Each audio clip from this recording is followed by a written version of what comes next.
All right, we here. We in it.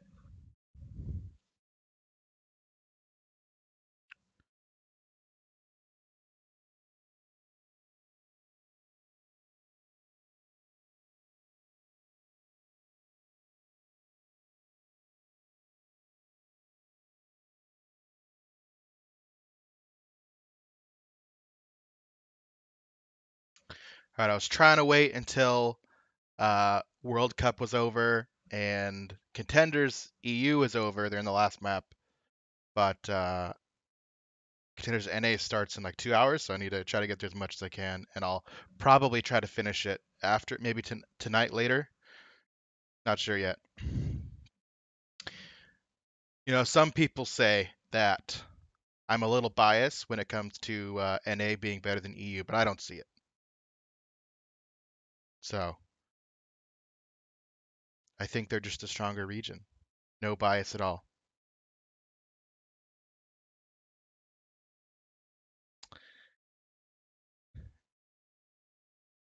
All right, so let's talk about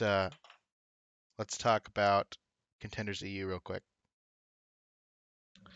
So regarding what we're doing here, so I wanna, for those of you who don't know, who weren't a part of the last stream, basically I'm gonna go through and do, um, yeah, it's coming home, boys, lads. So I'm gonna try to do a review of a bunch of the Contenders regions for three reasons. So A, I want to highlight some of the upcoming players that are in these regions that people may not know.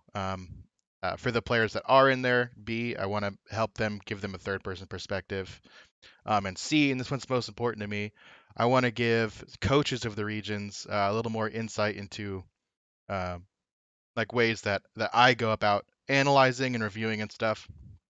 Because in terms of coaching and analysis, you don't really have someone that you can look at how they actually do things. And while I can't show you everything that I do for like Fuel or what I do for Fusion University, for example, um, I want to show you, you know, as much as I can within reason. So just to give you guys someone to look at as to like, you know, my thought process and stuff to help out. Because I think coaching is extremely important in Overwatch, especially for up and coming coaches with new expansion teams coming probably. And then, you know, what the contender scene looks like afterwards. Coaches are very, very much needed. Um, so yeah, we'll get into it. I'm gonna try to go as fast as possible, so I may not answer as many questions this time around. So I hope you are okay with that. You have to be. So yeah. For those, before we get into it though, tomorrow, 4th of July, the U.S. is revealing their World Cup team. So if you saw the announcement, watch it. We're gonna be streaming it. It'll be fun. So let's jump into this. This is a cold review of this. I want to be able to show you guys how I actually analyze it, not just the results of the analysis. So we're looking at Young and Beautiful versus British Hurricane. I have not seen this match. I don't know how it went down. I know the results of it because someone spoiled it for me. But I didn't actually like watch the match or anything. That's like kind of the whole point. It's I want to do it cold. I haven't seen it. I haven't I haven't really been following the EU contender scene since you know, since it ended last season. So we'll jump into it here. Comes from a diva. And it does. Danny is hopping over to the diva, it looks like. 5 seconds until we jump into the map. And we're on All right, we'll pause it when they're out of the gates so we can see Young and Beautiful over on that red. what comps they're running. Looks like they're both going to be running mirror comps. Try and battle Nesh. No, they're not. Okay. Representing. Triple DPS. All right, this is interesting. So British Hurricane opting for triple DPS comp. And then Young and Beautiful opting for just the standard Pharaoh Widow. So this is an interesting adaptation we haven't seen in a while. Um, I'm not sure that I like it. You need to have a lot of pressure from your DPS in order for this to work. So in theory, the way this works is the Tracer keeps in check the Widowmaker. Like that should be the goal, right? Tracer and maybe even the Winston. We'll give Winston a mark there too. Widow keeps in check the Pharah, and then the Pharah uh, pressures tanks, and then when they have the opportunity, you pressure supports. So that's kind of the idea behind it. The weakness of this is that their backline has almost no peel. The only way that the backline lives through a dive is going to be with a really well placed Winston bubble, which ideally you don't want to have to use in a counter dive. So we'll see. We'll see how this works out.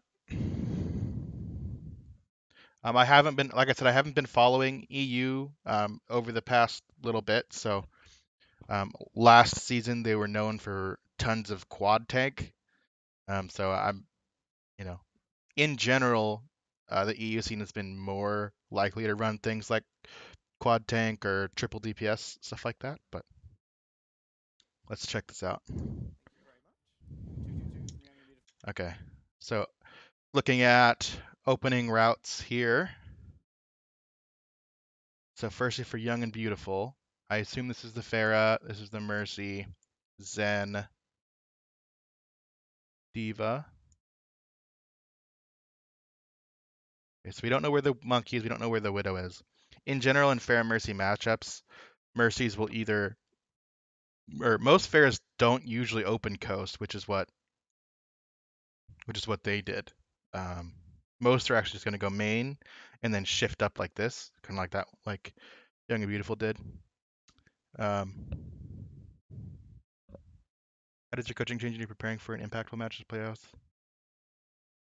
I don't want my coaching to change from match to match. It like so or my preparation, I guess. So in terms of when you get to okay, so I guess in thinking big picture it does change, but in terms of how you prepare for a team specifically, it doesn't change.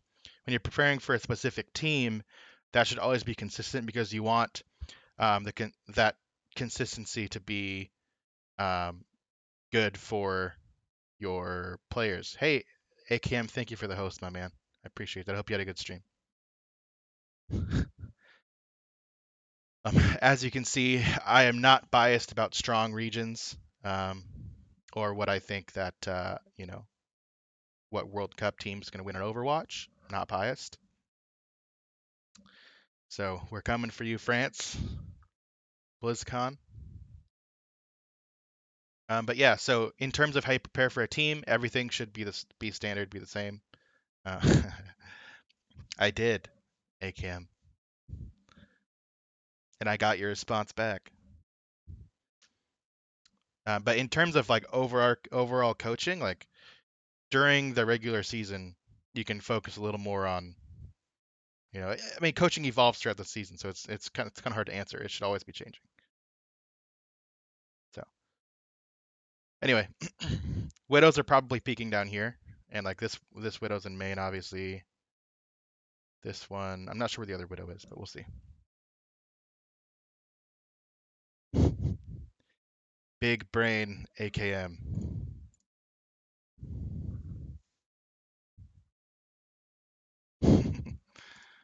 All right, let's get into it. Four is British Hurricane coming out with The first thing you want to see is duels. note where the widows are and how the Winstons play. Okay, so there's one widow. There's British Hurricane widow. Ferris playing here. All right, when we get another angle, I'll talk about. DPS Let's see. composition and no kill Okay, and there's loss. the other ones. So, oops. Widow, monkey. That's hard color to see. Widow, monkey. Today, or rather for this map, Nesh and Mike Ye are going to be taking those Okay. coveted DPS spots away, and Hathcour is going to be joining them on the. All right. So,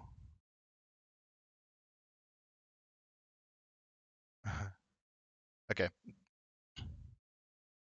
So thinking about night market in general when you're running Widow Pharah comps, okay? So let's pretend like they don't have a tracer as well. We'll just talk standard mirror matchup. So the first priority should be Widowmaker, right? Widowmaker has the most impact on this matchup because A, you're good against other Widows, B, you're good against Pharahs, and C, you're really good against the backlines. Now, Pharah, the reason why Pharah gets picked in this instance is because of the sightlines that you have here, and it's actually really good for tanks, or damaging tanks to Discord, or Um, if you know your flight lines, that's a word I just made up. Your flight lines, your flight paths, the paths you take, you can get on supports pretty easily as well.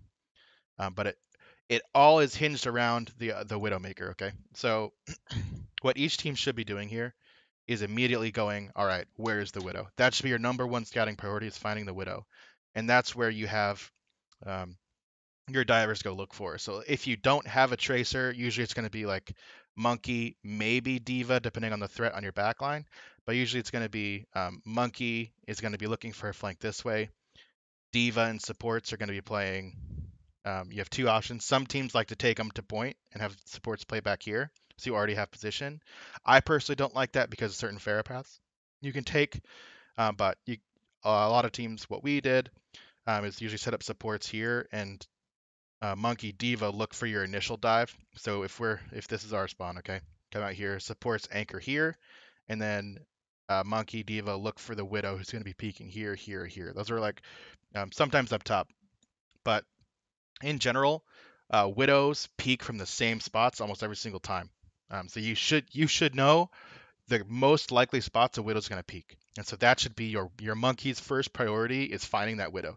Even if you don't kill the widow, we talked about this in the last one. Even if you don't kill the widow, just distracting her is enough that it takes away so much pressure from your Pharah, which allows your Pharah to then either pressure the backline or the tanks depending on how they position. So what if they had, let's say in a situation where it kind of looks like British Hurricane is anchoring this way. We'll see. But if a team goes this way to point, anchors their support on back point, what you can do is if you're sending your monkey to look for Widow this way, which is pretty standard, and you're anchoring here, your Fair Mercy can go around the top here, come around, and then shoot directly down on the supports. So the most common places that a Fair Mercy should play on this map is using this structure I'm kind of drawing here, and go around the outside of it, and then shoot directly down. So I hope that all makes sense. Thanks. I think this shirt is pretty K cool. You know what I'm saying? For the moment, we're a little bit soft on All engagement right. as both of these Farahs poking around. All right. So here we go. So neither one went to point, which is interesting. So now, since they have a tracer, let's talk how this changes with the tracer instead of diva. So this means that, let's see. This means that tracer is going to be looking for either the Zen, like depending on scouting, either it's going to be Zen or she's going to be pressuring the Widow. Those are the two options. And Monkey is going to be pressuring the other one. But what that means is that both of them have to play as like a solo style. Since they don't have a diva to bail them out of sticky situations, it's going to be very important to watch how Fusion plays. And Young and Beautiful, when they see this, they should play a little more reactive because their diva gets a whole lot more value, right? Their diva and Farah have a ton more value because A, there's no diva to eat the Farah rockets, and B, your diva, it's going to be very important for you to peel your backline. So thanks. Thanks, Fulgin. I appreciate that, my guy. So let's see how the fight actually breaks down. Now that we're done talking about it. Um, oh, you did ask. Okay. It's possible to talk for a sec on who the Zen merchant should prioritize on healing. Okay, so priorities. So let's in the standard comp here. In this comp, in general, you need to think about if you're playing a Fair Mercy comp, you need to think about where your tanks are setting up in relation to your Fair Mercy, because um, obviously you want your Mercy to be with the Fair for the damage boost. That's very, very important. However, you need to be considering where your tanks are actually playing, because if your Fair Mercy are here, right, and if you're there's no way Tracer's going to get healed. There's no way Widow's going to get healed. There's no way Zen's going to get healed right here. So you need to understand that your tanks need to be within jump range of your Mercy so that they can use their jump to get out to the Mercy, or be anchoring in a spot where Mercy can just slightly fall and heal. So you need to. That's when if you're a coach looking at how you're going to set up, your initial takes, your retakes, and when you're holding a point, you need to think about where you're placing your tanks in relation to your Mercy. So that way, that's already thought out, and you don't have to scramble mid-fight to try and get healing, you know? As a Zen, in general, your priority should mostly be on whoever is going to be extending to pressure someone. So if your monkey's like extending, you probably want to orb your monkey, and then you rotate it between kind of who's extending. And of course, if you get dove on and you're pocketing somebody, pocket that person, of course, that becomes more of a priority. But when you're not pressured, your Harmony Orb should be going on whoever's going to be extending outside of your Mercy's range.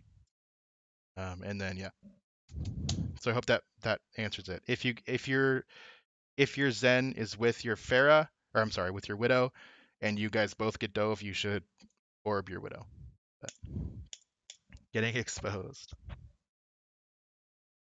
All right, cool. We've seen a lot of triple DPS on contenders. What would you say is the thought process behind that?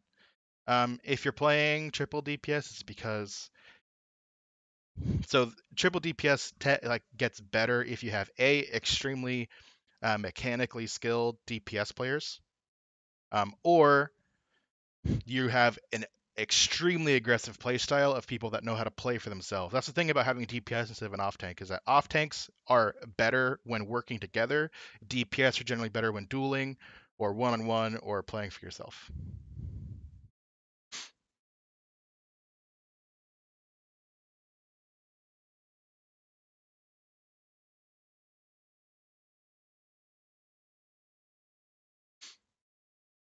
All right.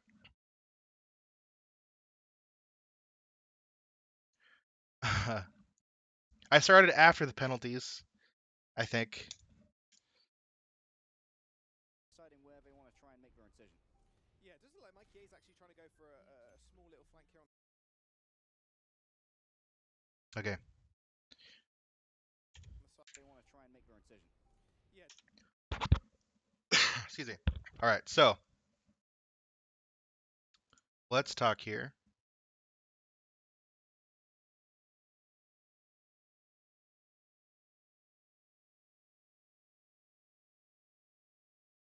All right. Sorry about that.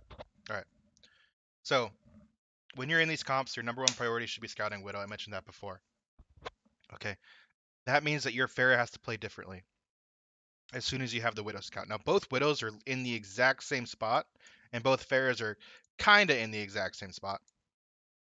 But since the map's symmetrical, you need to make sure you know your sightlines and know exactly where where the Widow can see you from. So if you're here, you can play a little further back. I would recommend playing up here on this, and you look to shoot anyone that's overextended this way, right? So if this is usually a little easier against a diva, I guess, in terms of who you can shoot.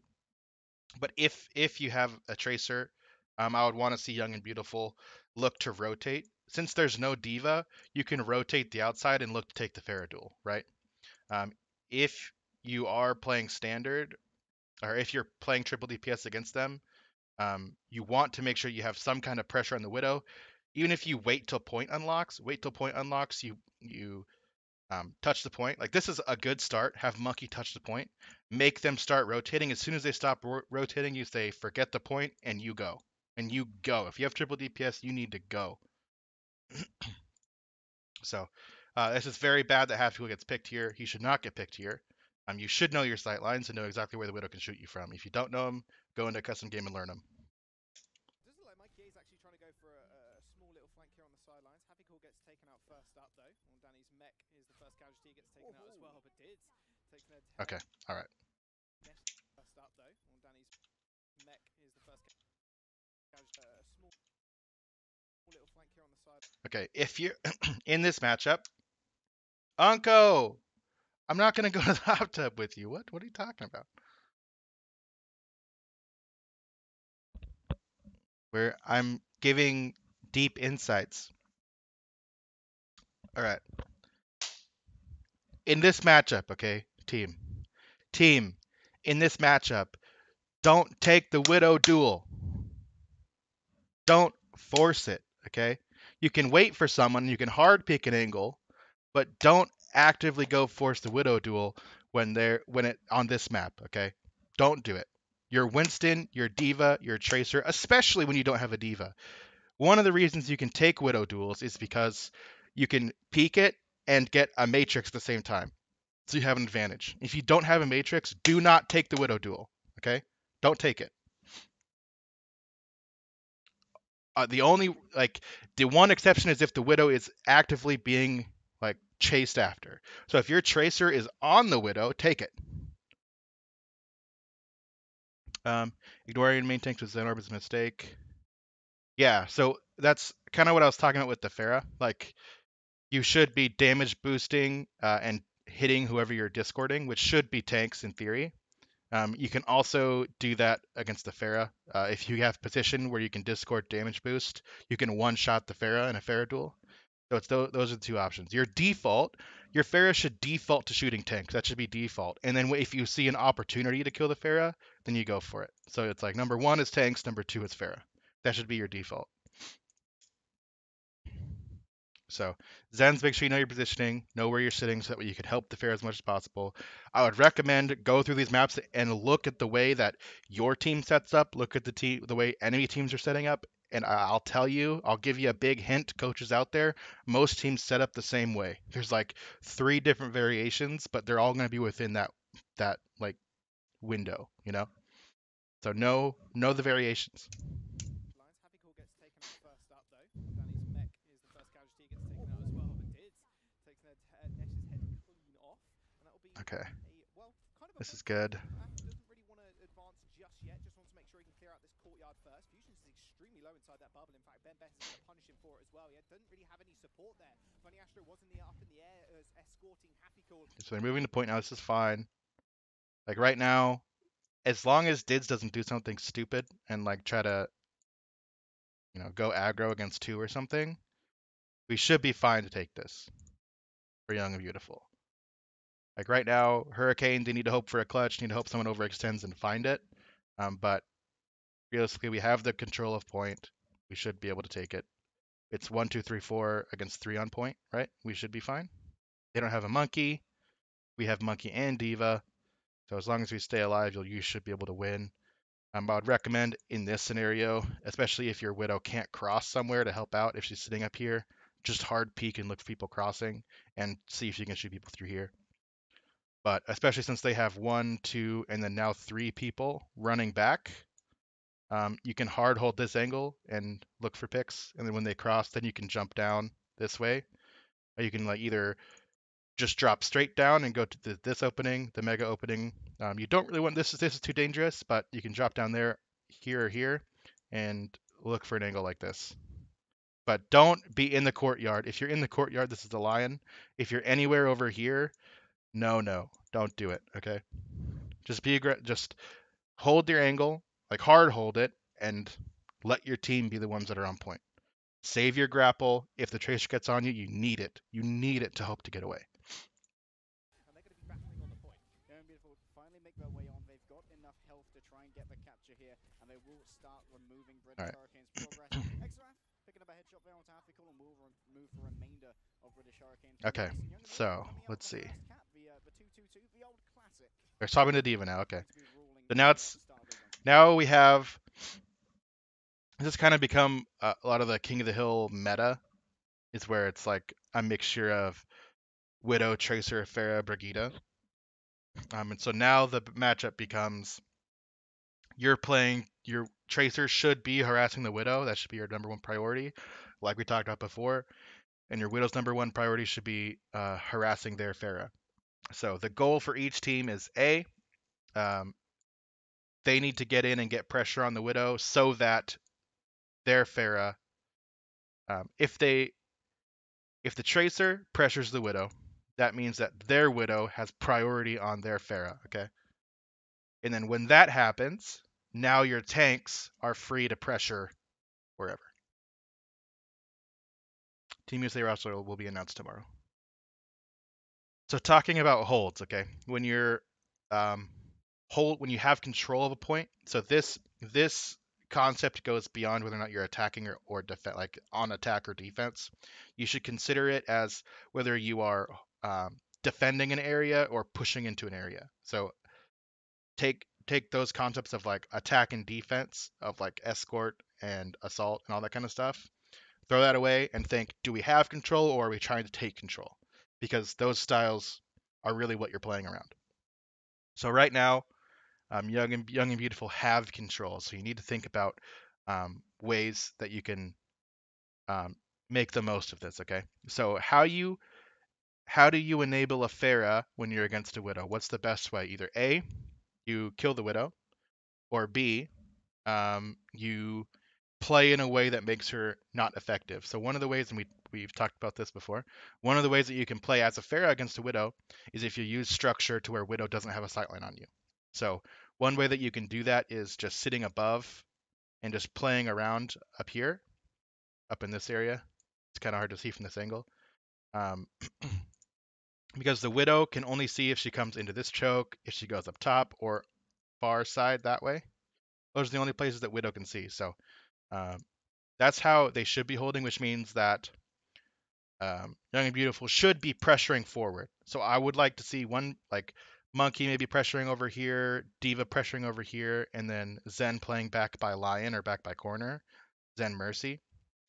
Um, the way if you're British Hurricane, I'm gonna try to get a better angle. Okay, this is better. Okay. I don't like where Dids is playing right now because I want to see him be aggressive. If he isn't pressured by the enemy Widow because of the pressure that tanks have, then he has more pressure on their tanks, if that makes sense. Okay.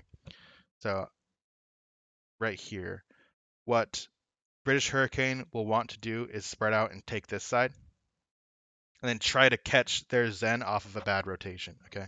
So Zen, this is fine Zen positioning here. The Pharah positioning here, I would like to see Pharah more aggressive, shooting down here. Tank 1 here, that's Mercy. I don't know where Winston is. Did Winston die? Is he running back? I can't tell where he is right now. But so from this angle, tank, you can do Pharah. I'm sorry, I keep saying Pharah. Um, that's not until a couple days, Dylan. Um, Zen, like Zen and Widow can be playing this area. You can play the corner. You can play by Lion. Use the LOS. Um, I'd be fine with Widow playing under here if you're expecting the Tracer to come this way, and so you can hard hold it. But I want to see more aggression.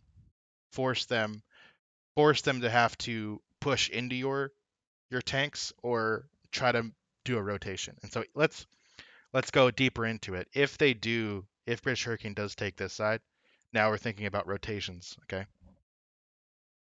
Um, so if you scout it, scouting should be your number one priority. Okay.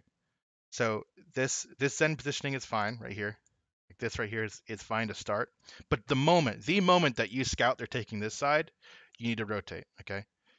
The idea should be, as a Zen player, okay, the idea should be you're on the think of about their line of control, your line of control, draw a line in the middle of it. Zen should be on the exact opposite side.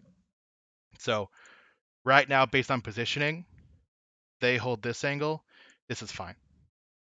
If British Hurricanes spread out this way, Zen should rotate this way. Okay. Think about this line. Boom. Split it in half and always rotate. Okay. If it's a situation where British Hurricane send a lot of people this way, then you can rotate this. Then you can rotate. My dingus. If they go this way, your Zen can rotate this way. But this is where things get tricky. Okay. And this is where your scouting has to be on point. If you notice that not everybody goes coast. Let's say 2 went coast, 3 went coast, whatever. You don't notice the tracer. You don't notice, the monkey or something. Someone needs to be looking for that when you're doing the rotation, okay? So when the Zen rotates here, keep an eye on the halls. Everyone at this point, if you're in Contenders, if you're in Overwatch League, you absolutely should know all of the terrain, okay? Know where tracers are going to route, where monkeys are going to route, especially if you're backline, okay? So when your Zen rotates, and this shouldn't be something that you have to tell your Zens, this should be something that you do on your own, and you tell people I'm rotating, so that way your backline knows. You say, you see them go this way, or someone says they're going coast. Your first reaction is, all right, I'm rotating. and vice versa. They're going mega. All right. I'm rotating. Okay. Understand that? All right. Let's watch. Over to that Diva. Now we want to see that tank play. Maybe Fusions didn't get enough protection. They're good. I really wish I could hear comms here. I really wish I could hear comms here because I want to know what the scouting sounds like. Obviously, we can tell as spectators that literally no one's in main, but the Widow is still holding main. But you know what? Happy cool. You're going to have I to wonder how take much they've seen. friends jumping off at that far. Does mean though. Okay. He did it again. Nesh, I don't know if you're in chat. Okay. But if you're going to jump peek when there's no pressure on the enemy Widow, if you're going to jump peek, you have to have Matrix every single time. You have to, or you're going to get punished for it. You need to have it. Okay. Make Happy Cool Matrix you if you're force peeking a Widow duel, okay? Every single time. These are standard Widow spots, Quinzer. So standard Widow spots are going to be up top, this corner, even below, looking this way, and sometimes main, depending on pressure. But if the enemy Widow has no pressure at all, don't go for the duel. There's no reason to. Even if it's just one, all Hafiko has to do is literally, I don't know if you can hear it. He literally just has to do this. That's all. Just one tap. He doesn't have to hold it. Just tap it once. Because if your team is really good at punishing, which is kind of like the next step. That's one thing that I noticed from Contenders to Overwatch League, is that Overwatch League Widows will punish you for this. Flex a little bit more, my So okay, so I know you weren't here for you guys weren't here for the intro, but what I'm doing here is I'm just trying to give you guys like an OWL coach's perspective. I'm not flaming anybody. I just want to help as much as possible, and even help like coaches understand what I'm looking for, what you guys are looking for. So feedback, totally, I'm totally happy to talk about it, and know that I'm not like flaming anybody or saying anyone's bad or anything. Just know that like these are some interactions that we need to think about. Whether or not now there's obviously some that I can't tell every interaction that happens because we don't have comms. I can't see everything, so like there's some things I can't see, so I might point something out that you guys did that I just didn't see, But know that I'm not like flaming or being toxic or anything. So just understand that. So let's keep going. jumping off at that far. Does mean though, she's going to receive a big damage boost in the form of Funny Astro boosting him up. Rocket is actually that healthy at the moment from a sliver of HP. Okay, good. All right. So we made it in. And this is very good. Okay, this is very good for Hurricane. Now that the Widow's being pressured out, this is Nesh's window. This is the window that you have to make as much as possible. The moment that you're on, like our tanks are on the Widow, this is your window to be as effective as possible. Okay, so usually dive tanks have kind of shifted a little bit in how they're going. So it's less about Monkey and Diva going together somewhere and more about Monkey being able to pressure a backline in a way that he can do it on his own. And Diva being there for like spacing, pressure, and helping to enable your backline. Okay. So that's kind of how dive tanks have evolved now. So at this point, Happy Cool should be your main scouter. He should be saying absolutely everything that he sees. He should be trying to find openings for your Widow. All right, so let's keep going. All right, so they backed way off, and we have Hurricane now has control of the map, which is very good, and this is perfect. Perfect. Beautiful. Okay. Beautiful. All right, so now we're rotating our positioning. We have walls. Yeah, you don't need to be aggressive right now. You have control. Hold on, Mikey?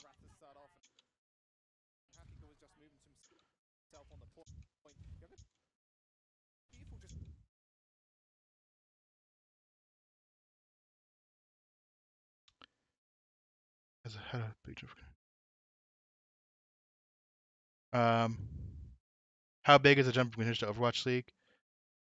In terms of skill, like skill wise, players aren't that much better in Overwatch League than they are in um, Contenders. The skill level is honestly very similar. It's teamwork that's the big difference. How teams actually work together to enable each other is the biggest difference. Okay, so let's talk about this, all right? We have complete map and point control. Mikey, my guy, chill out, all right? Just hold a zone, all right? Like one right here, here, here. This is Diva right here, right? Think about think about where you can like where a tracer can position when we have control over this. We don't need to push it, okay? You don't need to push it. Set up for your next one.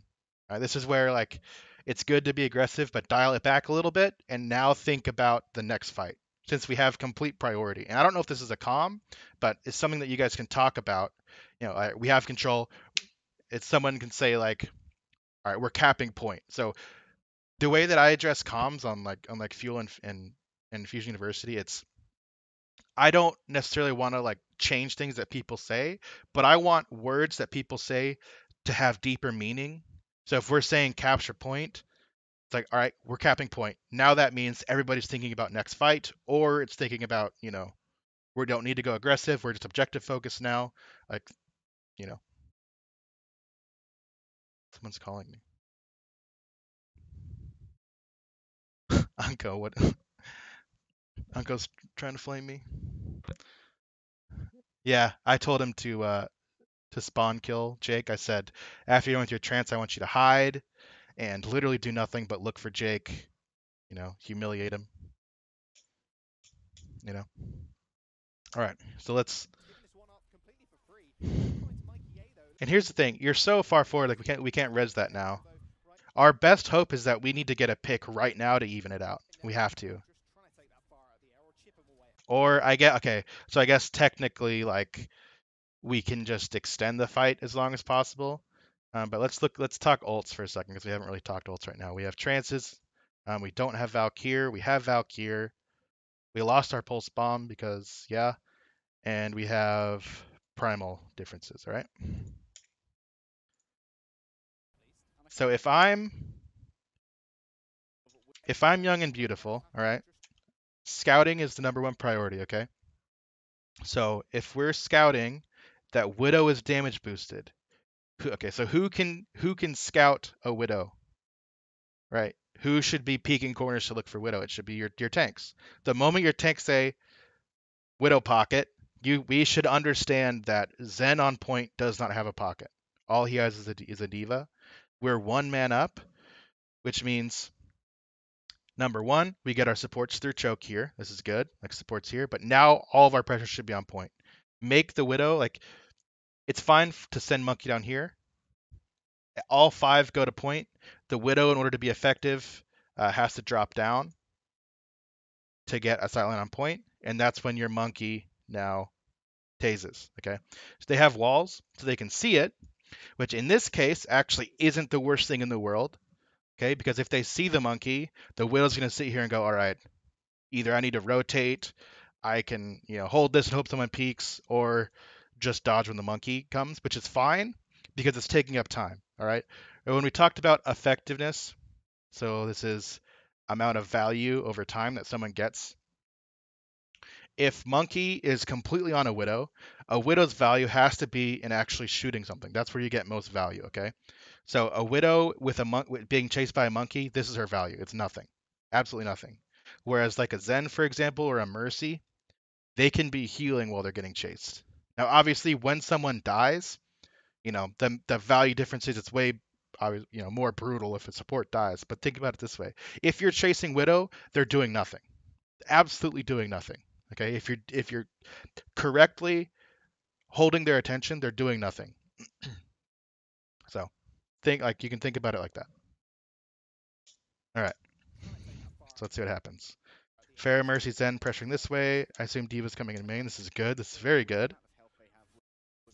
All right, we got Valks. First Valk coming up here. Widow's getting pressured by Ben Best. Very good. Very good. All right, Widow has a small opening now because Monkey didn't primal. Their station, but Gustav's going to try and move them forward. All right, now we are. Okay, good. Very good. In session, and This is what I want to see. This is perfect.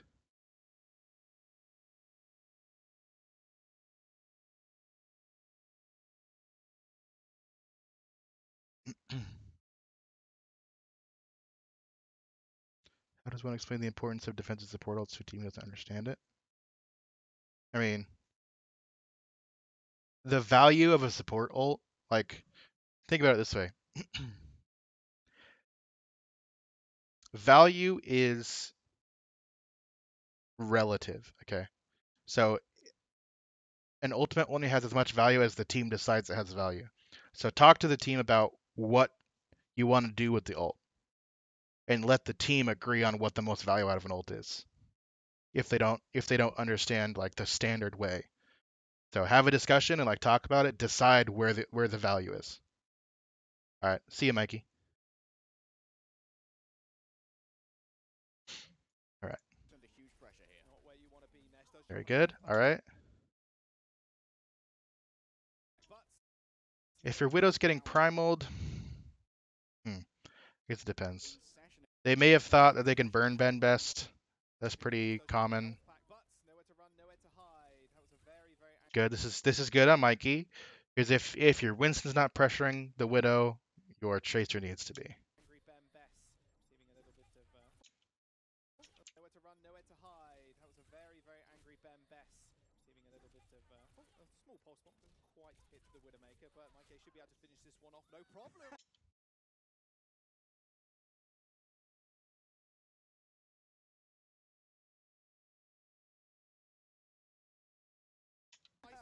A small pulse bomb. Didn't quite hit the Widowmaker, but Mikey should be able to finish this one off, no problem. I say that.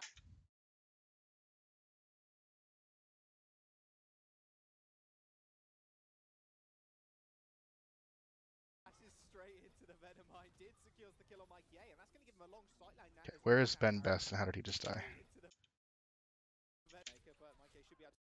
We can't really tell what's happening. And okay, so he jumps from there. We're trancing on point. Ben Best is jumping on the Widow and gets decimated by a discorded headshot. Oh, I assume that was discorded headshot. Or did he get? Like, okay, Ben Best. I know it sometimes seems silly and has a little like doesn't seem like it has enough value. Do the butt jump here. If you're jumping, thank you for the auto host, Elk. Appreciate that. If you're jumping as a monkey onto especially Zen and a Widow, just butt jump. Just butt jump. Get used to it. Like even if it means you have like just 50 more HP or 20 more HP, that can be the difference. And that can be the difference of you getting your bubble off and not getting your bubble off, right? Straight into the Venomine, did secures the kill on Mike Yeh, and that's going to give him a long sightline as well now, Harry, onto that point. British Hurricane are going to... Okay. And that's going to give him a long sightline as well now, Harry, onto that... All right, so let's take stock here. Okay, so I assume Gustav is looking for a res. That's kind of a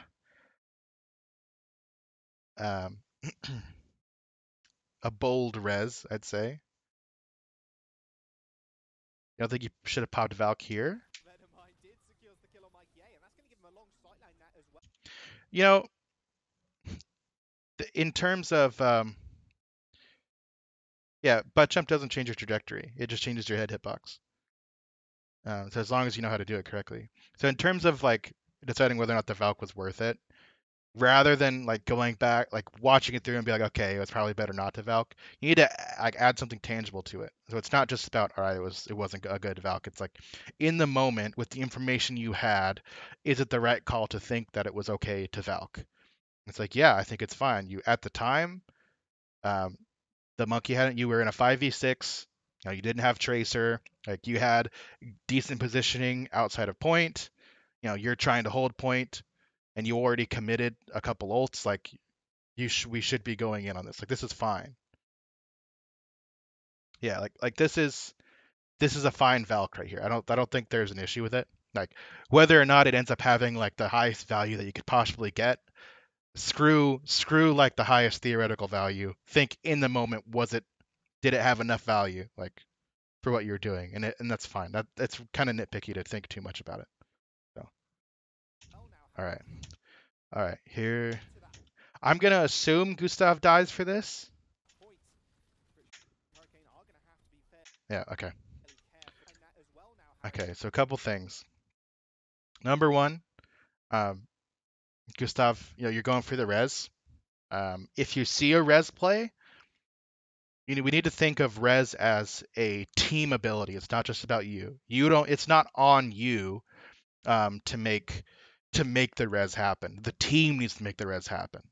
So if you're going for a res play, everyone's involved, and it's everyone's fault if it fails. It's everyone's like everyone's good if it succeeds. You know, it's a team thing. So I don't know what your comms look like, but this should be like I'm going for this res, and when that comm comes out, everyone needs to be thinking about what their role is in helping a res, and it's mostly on the diva. It could be, you know, as simple as, you know, Farah's looking to help by boop and zone, or you know, whatever it is, but it's a team thing. Okay, so let's see. It looks like Nesh is going for a Widow duel. Halfy Cools looking at Farah on point, especially now that Gustav leaves Farah. This is a window to kill him. Nesh wins the duel. I can't see where Dids was to decide if it was good or not. Goliath, am I wearing this tomorrow?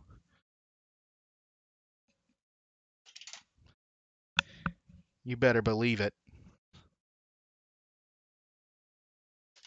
All right. So let's keep going.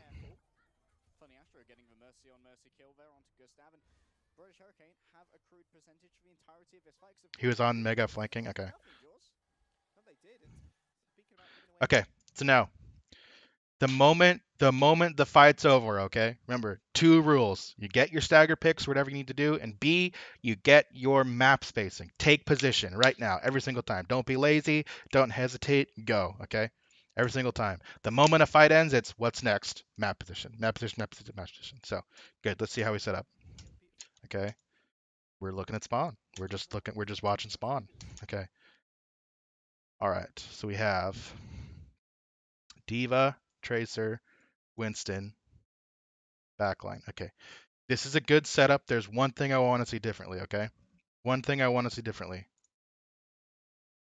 What's Winston gonna do at Lion? What's he gonna do? All he's doing is scouting. So what we should do, I guess like the one exception that I can think of why you maybe put a diva up here instead of a Winston is if you're looking for a Discord, like you want to Discord the Pharah and get diva to shift up and combo Pharah in the air, which is possible. That's the one exception. Every other time, swap these two, okay? Because Halfy Cool should be your main scouter because he can sit in a position, spam this way, spam this way. You don't have to commit. Like the big defensive ability isn't on a giant cooldown like a bubble is. You know, you can just tap your matrix if you need to. But get your pressure and then let your monkey rotate. So he's up here and he can either drop this way, pressure the widow. Like, well, Mikey's up here, so he doesn't need to. But he should be pressuring the chokes. This shouldn't be on half equal to be on high ground. Okay, swap them. All right, let's look at the retake here. Okay. All right, this is scary. I don't know how you pronounce your name. It's just Math or Matt H. Shouldn't scouting not be Tracer's job instead of Diva? Um, so scouting is a team thing. Tracer needs to say what she can, yes, but Diva should be the one that's looking at all the chokes. That's like looking at all the main chokes. If Tracer's in the backline waiting, you can say you're scouting stuff, but it's more important for a Tracer to hide or a Winston to hide and surprise than it is for a Diva. one of the reasons why is like if D is hiding, you can't crouch and move without being heard. Just call him Matt. Okay. So this is a scary shift for Matt right now because he's shifting up in LOS of a Widow. I guess I can't really tell, but it's scary. Percentage when it comes to it. Ooh. However, Rocket Barrage will be in tow for Matt. Okay. That angle may have just been bad. Maybe he wasn't actually in LOS. That's fine. This is good. See, this is good. So very good positioning from Matt right here. Okay. But okay. How did Gustav take damage, first of all? And then how did the Widow die?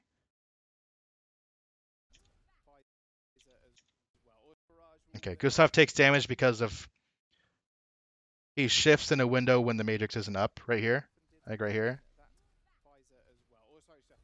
Boom. That small window where the Matrix ran out.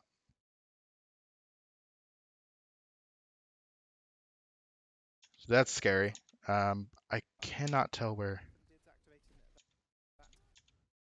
Okay, he's up there. Okay, yeah. Good. That's very good on the Widow scouting. Let's go back a little bit here to see tanks are right here. This is fine. This is fine. This is fine. The moment walls gets popped, fusions turns and jumped. Beautiful. This is perfect. This is exactly what I want to see. If the Widow is on her own, this is the monkey's job right now. Especially if the tracer's not set up. It should be like a mixture of monkey tracer, depending on who has position. So very good. My grapple hit the wall, so Miss Mega. That's unlucky. Okay, and now Right now, no surprises are going to be available. Ben Best has a duck back, so everyone can see where everyone is right now. No surprises are. okay, so if something happens, like we need to be on the same page about how we're gonna handle it, okay? Because right now, like we have Zen here and everybody else here. This is your danger zone. So obviously Zen can't cross um unless you actually like come over here and use Monkey Bubble. Unless you Monkey Bubble and maybe even have to Matrix as well. So if it hits the fan and like we need to, this is where like the shot calling or in-game leader role it has a lot of values because you need to be as efficient as possible. Either A, we're resetting, B, we're committing resources to get him across, or C, we're going to like split and let him be on his own. Which so those are all options that you have. I don't think you actually have cooldowns to get him across. So you can call to go to point and Zen's on his own. Just go back to spawn and wait and then you can end up doing a 4-2 split, which is actually pretty common, especially on assault maps, where you have 4 this way, and then your Zen Widow can like flank or something and look for an opening. But now, now your main goal is to wait for the Widow to get back up and try to split them and force as bad rotation as possible. So one of the ways that you beat this comp is that you make them have a bad rotation chasing you, and you take advantage of the backline being exposed. So if you rotate this way and your Zen goes to spawn, like Fusions is if he notices like your walls are still up, so he should notice the Zen's here. Let him chase the Zen. Maybe you can get to spawn, maybe not. Just kind of depends. If you can hit that mega, maybe you can get to spawn. But like the thing is, you need to make a decision. What you can't do is have your Mercy cross back over the no zone. Okay. Like if the Mercy's gonna cross back over, everyone needs to cross back over right here. Everyone needs to. Like even like you guys even committed a little bit of Matrix right here, and you ended up quitting your bubble anyway. So why not just wait, body block for your Mercy, and then do it all together? Like this is all this kind of stuff to like get used to it takes a lot of time. So like I'll point these things out, but don't expect for them to be fixed the next day. Okay, it's very important that like if I point something out or you see something and you look at it and be like, okay, yeah, we could have done this and this, and the next block you don't do it. Don't like hammer each other is like not doing it. It's just gonna take time. It's gonna take work to get to it. I don't actually know like the history of your guys' team because I didn't follow Contenders that much recently, so I don't know.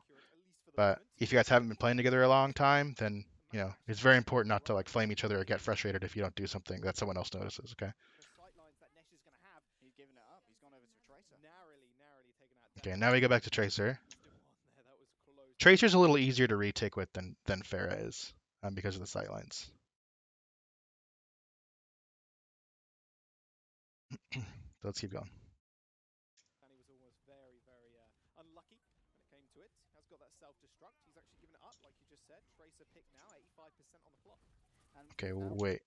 With this, he's actually given it up, and he was almost very, very unlucky when it came to it. Has got that self-destruct. He's actually given it up, like you just said. Tracer pick now, 85%. You've been scrumming for 6 days, so it'll take a little time to. Yeah, exactly.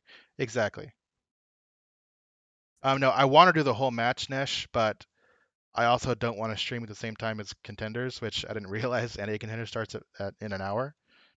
So I'll probably just do Li Zhang, and then after NA Contenders is over, pick it back up. I know that's kind of late for you guys, but I'll streamline when I actually do these streams for each region at a in the future. I didn't realize it was starting, and it was starting so soon. and now with Okay, so first of all, I don't know if this is what call this is. Like, why is Matt going so early when no one else is ready? And then the diva follows him up and loses mech because of it. and now with If anyone's moving, so think about it like this, okay? If anyone is going out of your setup zone, okay? So right here on this map, usually it's like here, and sometimes even back further. This is your setup zone. This is your safe zone, okay? If anyone moves out of it, that's so hard to see on screen. If anyone moves out of it, okay, it needs to be everyone's ready and we're doing something. There needs to be a reason why someone's moving out of this. So I don't know what the call was. It could have been, like this is part of the plan or whatever. But if your tracer is it's blinking through, especially through a main choke and not a flank, then the team needs to be ready. It needs to be ready to go at the same time. So if tracer goes through, we need to be taking advantage of somewhere else. Because one of the main things that people, one of the main one-liners, I guess, is attention is a resource. All right, I firmly believe attention is absolutely everything in this game right now. Attention and timing. Okay, so if you're sending your tracer through here and they're committing resources to looking this way, then we should be taking map position somewhere else. Whether it's here, whatever. Maybe it's the opposite way. If tracer's going this way and they commit resources to it, we need to take positioning somewhere else. If tracer goes around and they say, they see it but they don't do anything, just wait. Okay, just wait. That means their attention is still here, which means tracer has time to set up and do something, and that means that now your tracer has to create the window for everyone else, whether that is touching point, whether that's looking for a one clip on the back line, whether that's just peppering the back lines that way they turn. Those are all windows. Those are all very tiny windows that you have to capitalize on something. So if you're ever going out of your setup zone, you need to have a purpose.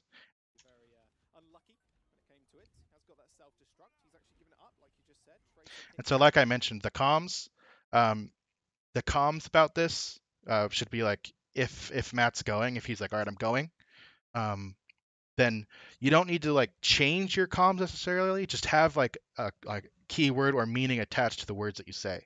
If he says I'm going, then it should be that the other 5 are ready to do, capitalize off it in some way. Who's coaching the NV Contenders team? It'll be the same coaches, probably. Thing is, like, with the way it worked, just because of the deadline we had to make it work, we had to get the 6 players signed and set up first per Blizzard, but we're getting the coaching stuff finished soon. And now with this changeover towards the See, now we lose mech because of it. Like, we're really lucky that pick happened, but we lost our tracer and our mech, and we're at 92%, so this is bad. Woo! Okay, this is good. Like, this is actually really good, okay? So here's the thing. right here, even though Nesh ends up winning the duel, the fact that Fusions is jumping on him right now is so perfect. This is perfect. Very good. Indeed, but Because it means that like Widow's a priority, you know? And that is exactly what you need in this chaos comp. finds the headshot. Did jump round the corner and found his brain splattered across the wall opposite. Overtime now taken down. However, Okay, so we're touching. Kane still have the numbers We're advantage. 4 on point. Are on the All point. right, so this is Sit good though. Okay, overtime. this is actually a good way of taking advantage of like losing your Widow here. Um, is because like the attention's on the Widow. That's actually a window for you guys to get here. I think Danny's a little far forward, but that's kind of nitpicky. Doesn't really matter. Get to point, spread them out, and look at a rotation. So, like I mentioned on this point and on most coughs, honestly, is spread out. Try to force them to either rotate or get caught. If they don't rotate, now you have a small window where you can take advantage, especially if you have a tracer. Or you can take advantage of Zen. Why do pros hold the point 9%? I mean, like honestly, 95 to 99 is just the Corner ideal and found his brain because then splattered you just have to win one fight and it's across the less wall chance of a opposite. recontest. Overtime now taken down. However, British Hurricanes still have the numbers advantage and are Okay, on point. Guess that was going to bring up the so Valkyrie. this is good. The fact that we got our Zen completely rotated is actually very good for Young and Beautiful. The monkey's gonna die though, and I don't know However, British why. Where's Hurricanes he still at? have the numbers advantage and are on the point. I mean, I can't. That's I going don't to bring know. up the I don't. Valkyrie. Funny Astro's ready to join in, but Box going to come out first with the Transcendence. Keep everyone nice and healthy. Exarath has the Transcendence as So that's fine positioning for Zens. That's fine. well, so you can choose to unleash that. They're going It's to about find as the best as you safe can get. time there. There we go. And right here, when you're in a situation like this, it's honestly just gonna come down to focus, like hitting the Discord. Um, in theory, Zens on this side aren't going to have as many opportunities as Zens on the other side because of how close it's positioned to the point. So if you're operating coast side as Zen and he calls a Discord, he has a very tiny like window where he can change Discords. So that means it's that much more important for us to focus the Discords in this scenario. So when it comes down to like these overtime, like crazy chaotic fights, it's going to come down to like mechanical outplay, one-on-one, like dueling potential, focusing discords, and then getting as much value out of your ult as you can. Being up as well just means everybody gets a small damage boost as soon as that Transcendence comes out. Also, Mike is just trying to hunt down the enemy tracer, but with that Diva D-Mech, that's a Yeah. lot of damage and a lot tankiness in the front line to All right, forego. 1 hour in, we got 1 point of cost down. Thank you for picking up Night Market. Indeed, but we did see the first cap come through from Young and Beautiful, but it seems like both of these teams were pretty trepidatious about setting their feet upon the point and keeping it in contestation. I kind of feel that if Young and Beautiful had at least tried to keep that point contested in the Is first contestation a word? and flipped it, they may well have been able to build up a far more effective ultimate bank to try and take that one back. Contestation? We're seeing it. First up, first game. Maybe it's just the pronunciation, Gita is on the because field. like in America it's like YA, do not in raise your contention. HQ, please. This one DPS comp with the triple supports and double tanks. This was kind of only slightly popular at the beginning when Brigitte did get launched into solo. Is the email? Yeah, it's fine. Contention. That's it. Thank you, Stoop. I was gonna say contestation. That sounds so weird. All right, let's look at comps here. Forward. The grab dragons are way too strong. Okay. All right. Okay. So this. Okay, there's a couple weird things to me right now, and maybe this is because to the extent of what I've coached in this meta outside of like theory and stuff of scrims that I've actually like watched. It's actually pretty close to the last Al meta, just with like the Hanzo changes, just make it a little different. But as far as actual picks, it's still very close. Couple interesting things that I'm not too sure about. So firstly, dive tanks with the Pharah McCree is interesting. It actually, I think, ends up working um, in favor of them against this comp specifically, which makes me wonder if it's like maybe this is a more common comp. Because on fuel, we ran this support line a bit in our early stages in the first few weeks, because it was really centered around enabling our Brigida to do a ton of damage. And then the Zarya is mostly for the Rhine, and then you just pick whatever DPS you want here, depending on the map, depending on the point. Something that can combo with Zarya. Hanzo's fine, Pharah's fine, whatever. I'm pretty sure that they want the Hanzo because it's new Hanzo and he's just a lot stronger against tanks. It's interesting. So if I'm looking, I see this comp, it's because they want to completely obliterate your tanks. Like that should be it, right? In theory, it should be like blowing up tanks or speeding on the back line. You can split. You could have like, your Ryan's area controlling space, and then this was just something Fuel did. I don't know, but it worked like 70% of the time. Is you just like use your Brigida and Diva, or Brigida and Diva, Brigida and Lucio, and just like flank and just 2-man take out the back line. When I told them to play the comp, they were playing Young and Beautiful. I was expecting Hurricane to play triple DPS, which a lot of teams do control center. Okay, so triple DPS is pretty common then. That's interesting in EU. So the Pharah McCree is interesting because Pharah, in order for Pharah to work best, like you need to either be on coast or you need to be up top. Which actually the Pharah works really well into this comp because the extent of someone who can damage her is like Hanzo Zen, which isn't the easiest thing to do, but it's definitely possible if the Hanzo's decent. The McCree against triple DPS is probably the adaptation for if they have divers. So if it's triple DPS, kind of like what they did in Night Market, that's probably like Pharah, Tracer, McCree, something like that. Um, so that would mean the McCree is going to be playing with Zen Mercy or just Zen and playing more of a passive style, and then Tracer's Soldier. Okay, I mean, I guess it's the same thing. I'd be crazy with the Prime sub. Thank you very much. I'd be crazy. Appreciate that. Welcome to Aerospace. I think that's where we settled. Aerospace. Anyway, so in theory, to make this work the most efficiency, you don't want your McCree pushing into it. Once you see that they're playing tanks, even I guess even against DPS, like this is going to be an aggressive comp. If it's a fast comp, what we should be doing is kiting back and looking to fight them in a certain zone. All right. So the zone that this area right here, where like this transition spot. Thanks for the sub, Dragon Eddie. Welcome to Aerospace. That's funny.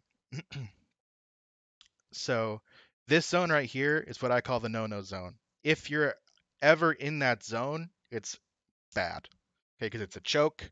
It's pretty common for people to play. Like the extent is maybe one person. Maybe your Zen is in that zone. Maybe your McCree is in that zone. Whatever. But you're gonna have more of an advantage if you can spread out, especially against these aggressive comps, because they have to choose one target at a time. Don't let them get value of hitting multiple people at the same time. Okay, if they're clumped up already, you should be trying to take advantage of them being clumped up. Don't let them take advantage of you being clumped up. So try to spread out as much as possible. What I would do is the moment that you see this fast comp, by fast comp I mean it's like tanks with Lucio. Their goal is to speed into your backline. Like the moment you see this, your supports, you can start here and bait them. The moment that you hear that speed boost or you see the speed boost animation, you kite back. You kite back, and then now your dive tanks. This is where dive tanks have an advantage, is because your dive tanks can come this way and come around, and now you have multiple angles. Okay, so one of the ways that you beat tanky comps, is you spread out and manipulate their attention. So right now, like you can even see it right here. Tanky comps are one direction. Okay. So if you can take advantage of hitting them from here, while still holding their attention here, that's where you have the most advantage. The Winston going top, like this is fine. If he can make it top in the time, like before his backline dies, that's fine. I mean, it's just another way of getting the backline, because he just wants to go here and drop, right? Diva wants to come this way. I mean, he's Sonic, which kind of sucks. It doesn't matter as long as you take a separate angle from where they're being baited into. So your backline, like your McCree and Zen, can fall back this way. Your Pharah can go up here and like, let me do this. So back. Your Pharah can shoot down this way, and then your tanks can come from this way. And you want to trap them. Your goal should be to engage when they're here. Like this is your goal. And then your kite path should be back this way. Your goal should be to bait them into that line. Okay. Don't don't let them have point. If you're set up on point, that's better. And so that means that the goal for Hurricane is all about timing windows. If they don't have like a good timing window to where their tanks just are ready to take advantage of this, like one of the reasons why the goats comp or the 3-3 whatever is so popular is because you can just speed. You speed and you can take the fight almost anywhere. And even if it's a bad fight for you, like even if they're in the no-no zone, like it's not as bad because you can, how fast it is. You can usually take them by surprise. So the goal would be to try and hit them before they're backing up is like the idea. So that's the theory behind those comps. That makes sense. I hope that makes sense. I hope I explained it well enough. I'm curious to see what actually happens. So. Although no mercy to damage boost, unfortunately, Mikey A is still a Okay. So they're. strong. I'm curious as to what Hurricane was expecting. Maybe they were expecting triple DPS themselves, and this is their adaptation of beating it. But the tanks end up pressuring here. Hanzo goes here and pressures the Pharah. So it looks like they just want to control spacing and not engage, which is fine, I guess.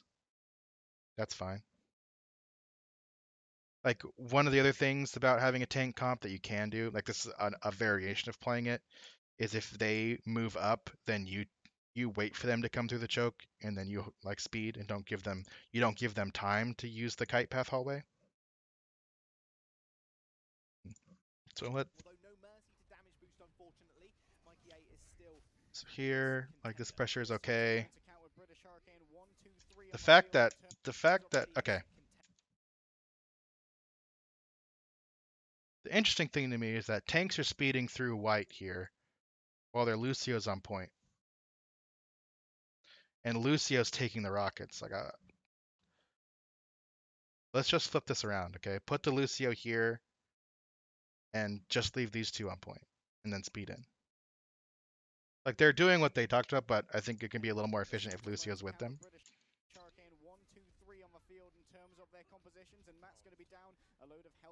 It's fine. Good. Good. You didn't overextend. Now shield, you back out, and get ready to do it again. And now with Ben Best and Matt down, they have no choice but to really give up this first cap to British Hurricane nice and early. Yeah, Diz is actually going to go over to the McCree here too to try no, the junk right now. Okay. If you're gonna play aggressive here, I would caution teams playing aggressive here. You need to be very certain that you have ults, an ult advantage or whatever, or that you have like a way to stop the Pharah from getting to point. Because remember what I talked about, the no-no zone. Okay. If you're ever in a position where you're pressuring here and have to fall back, for example, someone's touching the point and you get caught in this zone, it's very bad.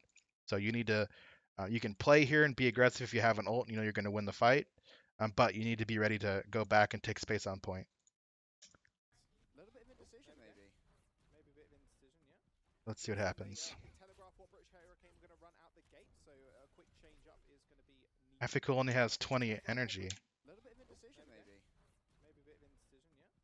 Didn't seem they could telegraph what British Hurricane were going to run out the gate, so a quick change up is going to be. All right, so they're playing double spam into the tank comp, which is a pretty common response. They swap it up to have Junkrat, and you have Orion, which is fine. This is fine. Yeah. I think the D.Va is better than the Zarya against Hanzo. It's going to be important for Danny to try and eat the stuns for the Rhine. Like if Danny gets stunned by Brigitte, it's way better than the Rhine getting stunned by Brigitte. So this is like it's actually a lot of pressure on Danny to Danny's attention right here because he needs to make sure that Hanzo's in check. At the same time, he needs to make sure his Rhine doesn't die to Brigitte stuns. Because the way a Brigitte setup should work, if you have a Brigitte, is the moment that Brigitte's stun goes down, you need to get a Discord and some kind of damage burst on them. Okay, so in general, if you have a Widow, even like a Hanzo, I think it's more important to get a Discord headshot than it is for like a Zen right click. The Discord becomes more important. So every time that Mikey's stunning, especially if it's against a comp like this, where he's probably going to be stunning a tank, you need to take as much value out of that stun as possible. So that's why, like, it's while I don't like that people do like 3-2-1 countdowns because I think it takes too long. If you have to learn it, do 3-2-1s and take advantage of it as much as possible. Um, yeah, the Pharah Junkrat is pretty common into this comp because it's a lot of spam and does a lot of cluster damage, especially since they're running Zen instead of Moira. So this isn't a bad response to it. Yeah, exactly. That's exactly it, Kara. That's one of the main things about if you're running Rein Diva comps is like your Diva needs to eat that stun to keep your Rein alive. Otherwise, you have to hope that their damage is coming from projectile and eat it. But if he lands a stun and the Rein swings and the Brigitte swings and the Zarya is holding left click, your Rein's going to take so much damage. So let the DV eat the stun, let the Rein shield.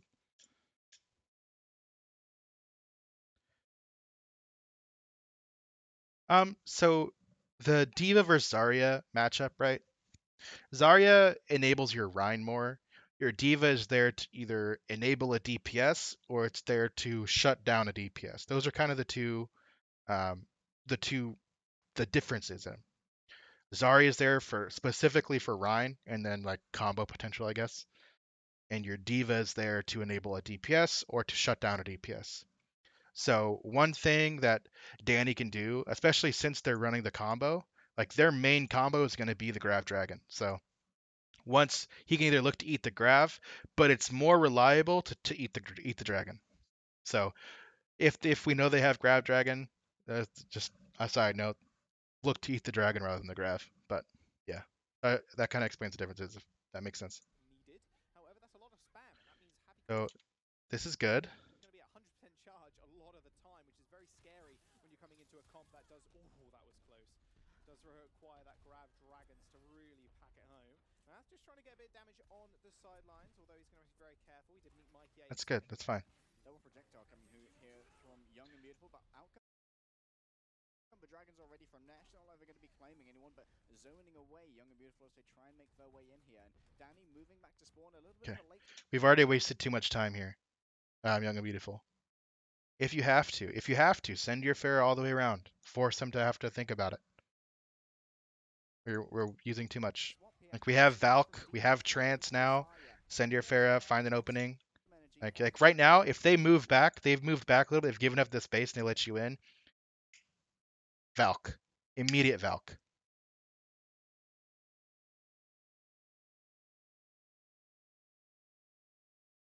The incoming spam from Nash with those arrows, but look at the speed boost coming through from Funny Astro. Wow, Funny Astro, the Lucio King is moving it forward. But Besti in a little bit of trouble. Dids and Danny end up going down. Funny Astro claims yet another kill. So this is like super unlucky timing. I don't know if British Hurricane. I don't know if Hurricane saw that the Pharah's not there, but this is actually. I feel like it's just an extremely unlucky timing window for Young and Beautiful.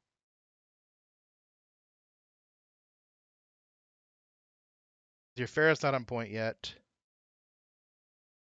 And you don't Valk and they just speed into you and they win this without using any ults now.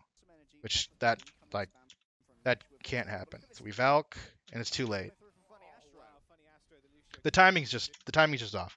I think this is the right play. It's just timing's just bad. Dids and Danny end up going down. Funny Astro claims yet another kill. Mass tried to get a sneaky back cap there. Almost 2/3 of the way on the point, but he's going to get spotted out by Bucket, just making sure he is in check. There's no way he's going to be able to make his way through there. Quick rotation as well. Remember. Okay. Now he's facing on the point because Pharah's touching point. So critical on this map. So while Bok was back there, that meant that the rest of Young and Beautiful could. Why is Matt here? Matt, why are you here?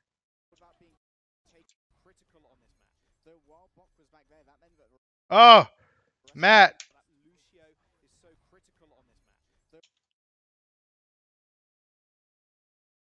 There's a ceiling here, Matt. While Bok was back there, that meant that the rest of Young and Beautiful could move forward without being taken down by Discord Orbs. There's the Graviton though, 5 members encased. It finds the kill onto Fusion, so Okay, hold on.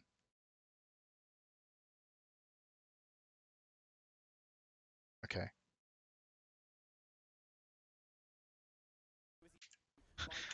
I like how half equals already. Okay, hold on. All right. All right, so there's a couple things we need to talk about with this graph play, all right? This is, first of all, we're not ready to follow up on this graph. I mean, half equal already knows this. Secondly, the Farah's in the graph that's on the ground, Matt. Third, almost the whole team gets shattered. Like, there's the Graviton though, 5 members encased. and then how do you die half equal? Right here, you get hit, and then you right click yourself. 5 members encased. It finds the kill onto Fusion, so as he stepped a little bit too Guys, close, and with 2 tanks down, members encased. he says, "Oh, you idiots got shattered." Okay, so Happy. Okay, there's a couple things wrong with this. All right. So first of all, fusions. If we're looking for a graph play, okay. If you're looking for a graph play, which all these are team-wide things, okay. If the graph play is happening and you know they have shatter, it's very, very, very important that you don't put your shield down unless you're in a position to block with the bubble, okay? So I know that this, like, the shatter happens before the graph right here, so it's right. That's like, how did you get over to that side anyway? You just favored that side because you were taking damage? Like, we're so split. This is really awkward. The one thing about not having a Mercy and not having a Moira is that you don't have that much healing for your Rhine. So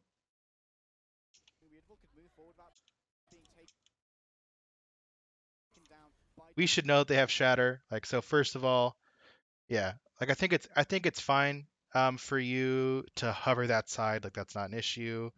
The main issue is that the team needs to be ready for this graph. First of all, we need to be ready to follow it up with something.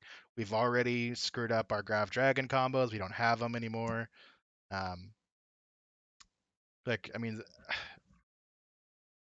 this is kind of tough. The main thing why this failed for British Hurricane is that the team wasn't ready. Like, I want to nitpick and say, like, we shouldn't have grabbed when the Rhino was low HP. Mikey should not have gotten shattered as Brigida. You know, Halfy cool. You can also, like, save your bubble for when you're face tanking in front of it. That also helps too. Like, after you grab, you run in, then you use your bubble, and then you start right clicking or whatever.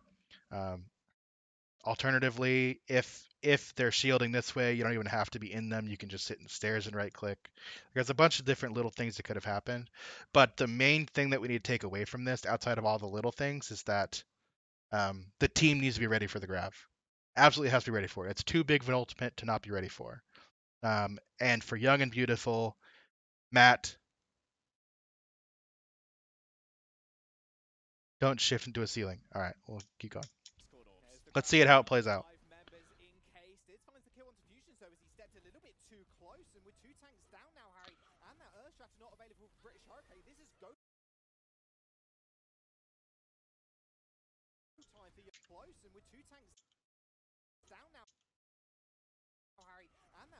Not available for British Hurricane. This is go time for Young and Beautiful. Rally being hot by Mikey A gets instantly stunned as Ben Best. Good lad. This is go time. This actually is a final. 100 bits from Apollo. What makes Diva a good Diva? Mechanics that make a difference. The main thing about Diva being better is understanding, like, your spatial awareness around you. So first, it's like knowing where you need to start to pressure, and then keeping track of where everyone's at in your head, because you need to be able to be pressuring one angle and in a split second turn and be positioning in a different angle. So it's main thing about knowing who is where on the map. And then before you go into maps, know like where you're probably going to be setting up if you have to retake an area, or if you're holding an area. Those are your like the main things. Like diva bombs are just flashy, like there's basic things like knowing your combo, like when you hit E, when you're charged, like when you're shifting at people, all that kind of stuff. But those are pretty basic. The main thing is understanding your like the area around you. Rally being hot by Mikey A gets instantly stunned as Ben Best did dash forward, and Mikey A claiming a life. Gustav's going to be able to. Good. See this is good. If you're running this combo, you guys can almost be like your own little unit. However, and Mikey A's going on an absolute tear. Good. Go. Just keep going. Keep going. Don't stop. You got trapped. Danny is going to fall, and that sends Young and Beautiful packing. With the entire Come on, bro. Gustav's going to be able to revive. Imagine what you could have done here.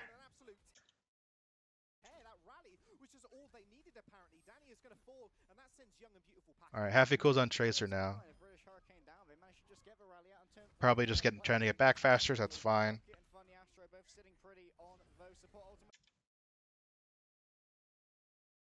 As well, Rocket Barrage comes through, and Funny Astro both sitting. Managed to just get the rally out and turn all of their players into tanks suddenly. Bucket and Funny Astro both sitting pretty on those ultimates as well. Rocket Barrage comes through, and more defensive one this time around. Fusions is going to fall again. That the Earth Strike is out. Earth Shadow isn't going to be there and available to them. Okay.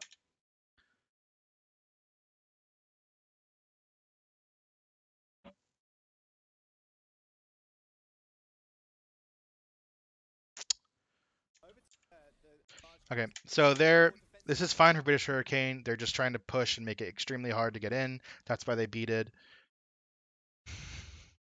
I like the barrage and I like the tire, but I want them to be separate. I want them to be at the same time.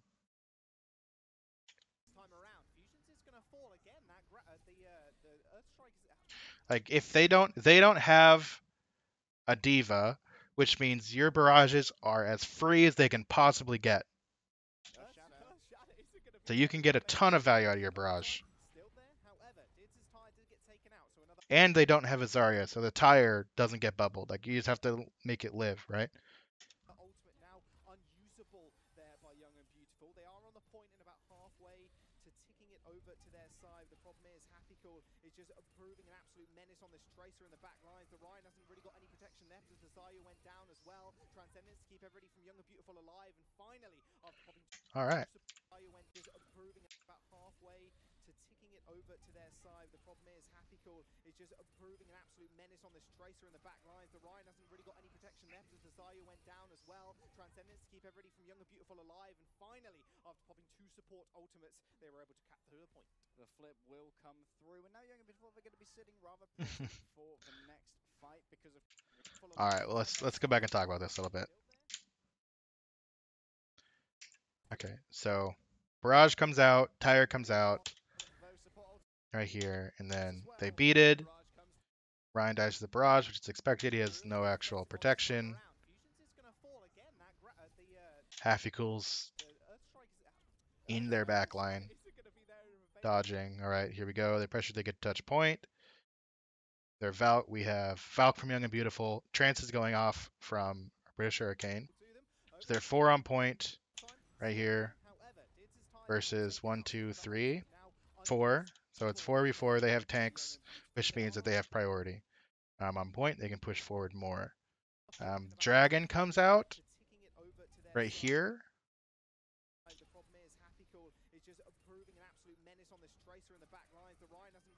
So the dragon, I'm going to assume, is because he wanted to separate the front and back line.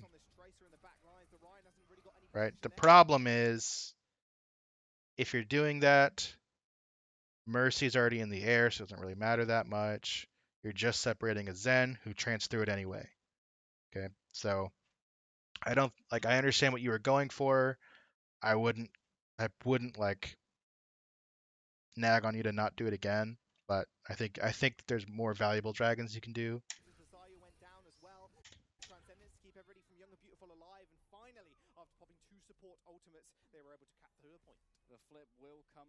All right, ult checks. All right, Now it's very important that we talk about ults because ults determine where the teams are playing, okay? Because we have Grav, but we lost our Rhine for Young and Beautiful. For British Hurricane, we have Shatter, and technically have Pulse Bomb. I wouldn't be surprised to see us swap off Tracer anyway. So we're looking for a Shatter play over here. They don't have a Rhine. Young and Beautiful. I'm hoping Young and Beautiful doesn't play close.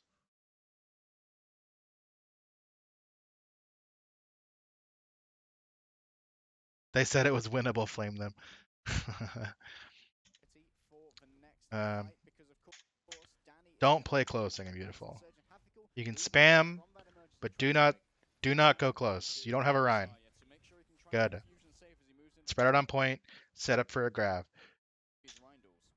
We need to get. So important for us to get grab right now. Why? Okay, you have your Rhine back. How long did you have your Rhine back? We're about to have Grav, and they know we have Grav. We should be playing a little more aggressive. Don't let them get onto point. Like make them work for this choke. Especially if we have white control. Make them work for this.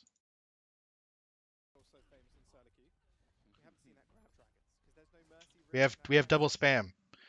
We have double spam comp. We should not be letting them get to point for free. So set up your Rhine. If you have to work this corner, fine. What I like to do is have like Rhine play here, and then if we need help, Zarya can help control white from stairs, and support Rhine this way, support this way with McCree, or we don't have McCree, JK, not McCree, Junkrat over here, Pharah Mercy spamming down. Just don't let them get here for free. There's a reason why this zone is called the no-no zone, right? Make them have to play in it. Yeah, well, you guys, like, you had enough time. Like, if there's a fire strike right here, we had enough time to set up aggressively.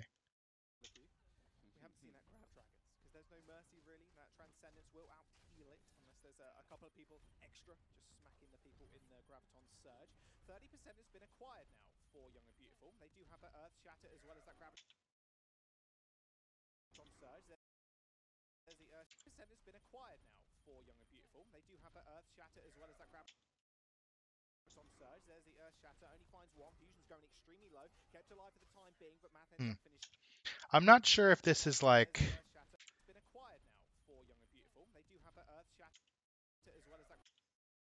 It's actually like not a bad play.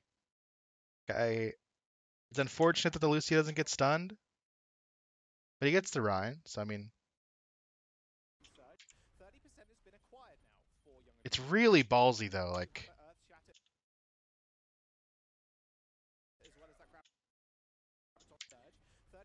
it makes me wonder, like this positioning right here. If he does this play, like this is so dangerous for his backline. However, just at just the right moment, the backline goes here, here, and here. So I don't know. That's an interesting play. That's not bad. But yes, fusions, you should block it for sure. Like you let your shield down to try to match him, but your shield can clip and still block it.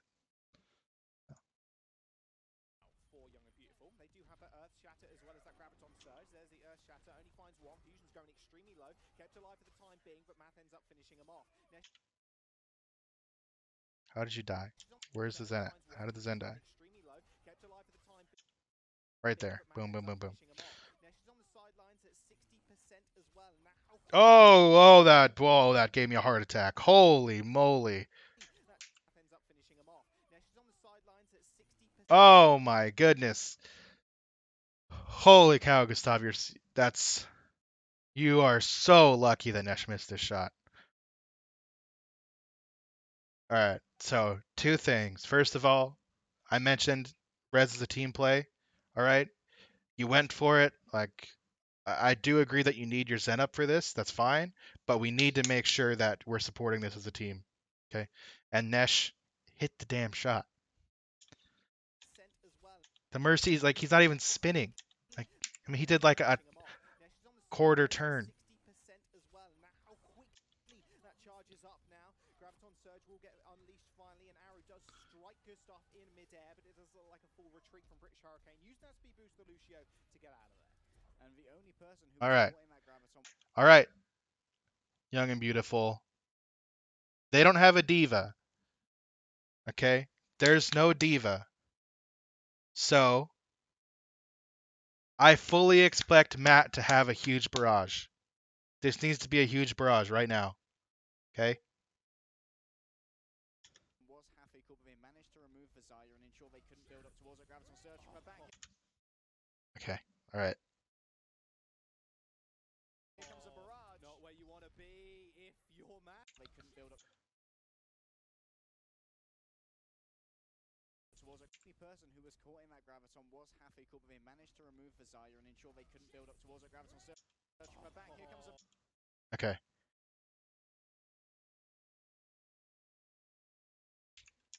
was half a cup of it, All right, Matt. managed to remove Look, man. Desire All right, right here. and ensure they couldn't You're too high up, first of all. Okay. Especially if. Wait, what are we replaying? Wait, did I miss a shatter? Now, Nesh only finds one. Fusion's going extremely low. Kept alive for the time being, but Matt Or is it coming up? Nesh is on the sidelines at 60% as well. And now how quickly that charges up now. Graviton Surge will get unleashed finally, and Aero does strike Gustav in midair, but it does look like a full retreat from British Hurricane. Use that speed boost to Lucio to get out of there. All right. So this is okay. So let's talk about the fair real quick before the shatter, okay? So first, you need to be lower. They don't have a diva, it's fine. Be lower, okay? Secondly, especially if they have trance, if they're close to it, if you think they're close to it, you need to be closer so that it kills them before it gets the trance off. Either A, before it gets trance off, or B, it kills them through the trance. Too important, okay? You need to be closer. If they had a diva, I can understand being a little higher up and maybe looking to make a play off of it, but they don't have a diva. You can drop down, get more value out of this, okay? First of all, now let's look at this shatter that people are talking about. Okay, hold on. Hold on. Okay. Thank you for bringing this up to me, guys. I almost would have missed it.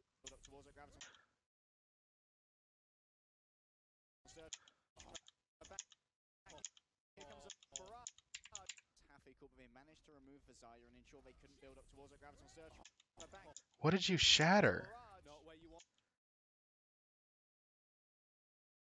The shatter marks are here. Fusions?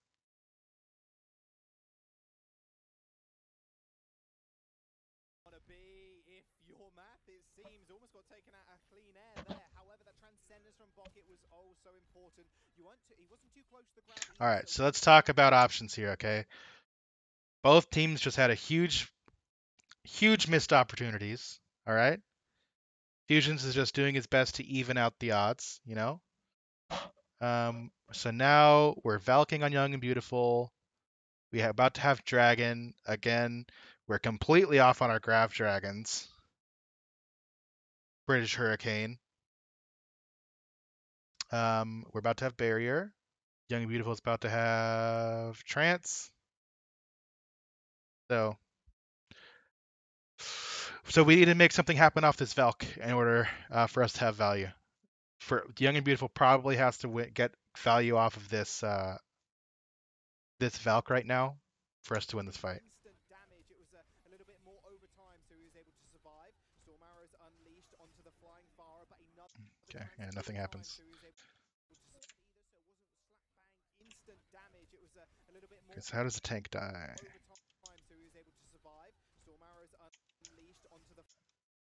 How do you die, Fusions? You shouldn't get healed. Okay. Whoa, what's happening?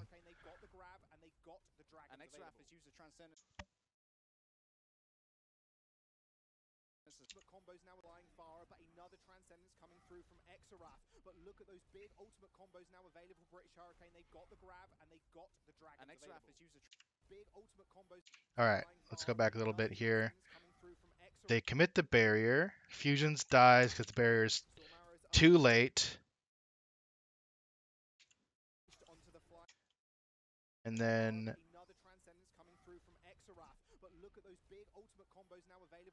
Okay. They just back out. All right, that's. I mean, okay. As well. If the graviton of a dragon combo comes through in the next push, there's going to be no way to defend from it from Young and Beautiful apart from to spread out. They got to make sure they are not holding it. All right. How does Young and Beautiful win this fight?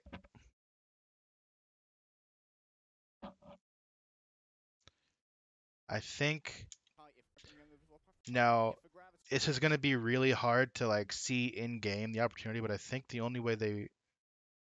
Wait, how did Hafiko build a grav off that? He was at 50%. Hold on.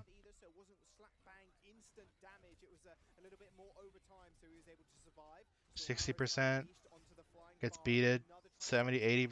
Who is he farming? He's just farming the Ryan and the Trance.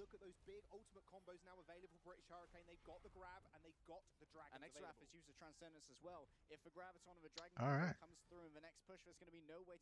Yeah, so now that they have Grav Dragon, like either they had to get more kills off, like after the Rhine died, they had to push it and actually get picks, or you have to try and make the Grav be as meaningless as possible and make a big tire play. That's the only option. So I'd like to see. This is gonna sound really silly, but I'd like to see the Junkrat flank here. I think that's your only option. Holding it tight. If all 6 of them get caught on a graviton surge, Lijiang Tower is over. And map number 1 will go to British Hurricane if they so choose. There we go. Grav Dragons to rain through. Finds one, finds two. Ben Best is going to fall. Dids as well. Uh-oh, it's only the Far and the Mercy in midair to try and prevent this trap. Okay, but there is one thing I want to point out before the Grav happened that is the same thing that we're doing, that we let him onto point for free. So especially if we're trying to make Grav as meaningless as possible, stick your Ryan close and put the shield in their face and spread out. So Zarya can play that stairs position I pointed out before, like up here. Your Pharah should be like up, shooting down. Your Mercy can be with her. If your Mercy's up here, healing like with the Pharah damage boosting, you can just aim down and heal the Ryan as well at the same time. Think about your Mercy angles, okay? Think about if Ryan is up on choke, Pharah's above him, stick your Mercy there, you have value, okay? Alternatively, if the Zarya is on here, like Mercy should be able to heal all 3 of them right there. Zen can play far back and be fine. And then in this case, the Junkrat flank I think is like our only option. Junkrat can either go like a long flank this way, probably the most value there.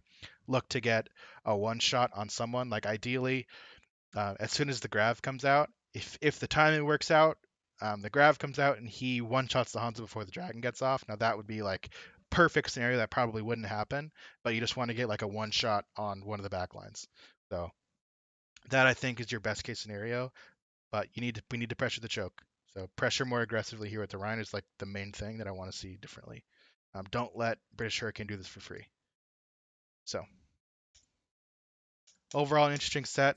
I kind of want to do one more map because I think we'll have time for it, but let's try to do it. All right. Let's try to do it.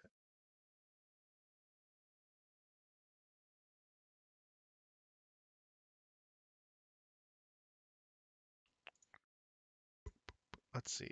Map 2. I'm going to try to go as quickly as possible. I don't know if I'll be able to, but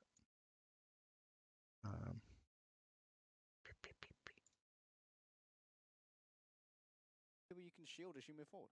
And a big Reinhardt player last time around was Fusions and Ben Best.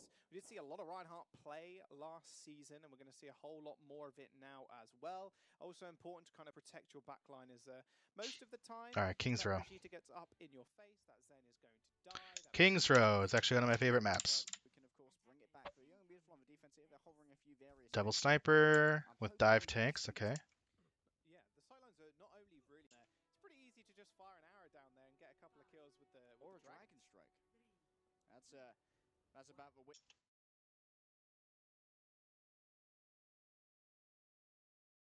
Okay, so double sniper with dive tanks, interesting. Double sniper with Ryan Hog. I'm gonna assume the Hog is because if you're running Hog Hanzo, you have good shield break, so maybe we're expecting Orisa. I assume Orisa's still popular. for shield break. That's one option. Maybe it's their thought of running counter dive, but I feel like that doesn't make sense because you'd want a diva for it anyway. I'd assume it's because they're expecting Orisa.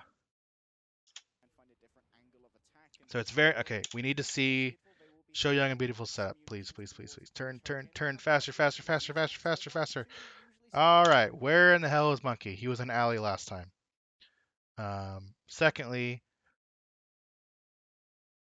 why young and beautiful? Why? I'll give you the benefit of the doubt. Okay, never mind. Hang on. Let's give it a couple seconds before I. Reinhardt and Roadhog. And the double sniper to match. Yeah, double Okay, good. All right, that's a little thing. Danny, good matrix on the monkey jump. That's fine. sniper to match. Kid with Nesh jumping on that. Nesh, they picked up. All right, we have a big issue right now. Okay, a big issue right now if you're running double sniper.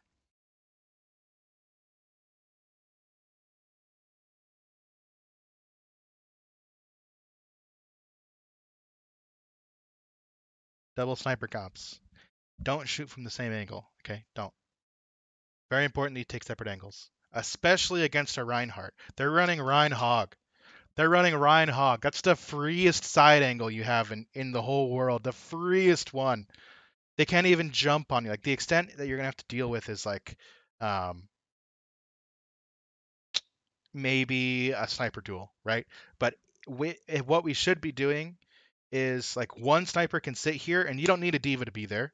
Uh, and like your other sniper can be here or even here. That's enough of a separate angle that you can stick your diva like somewhere with this person, and this person can be the aggressive dueler.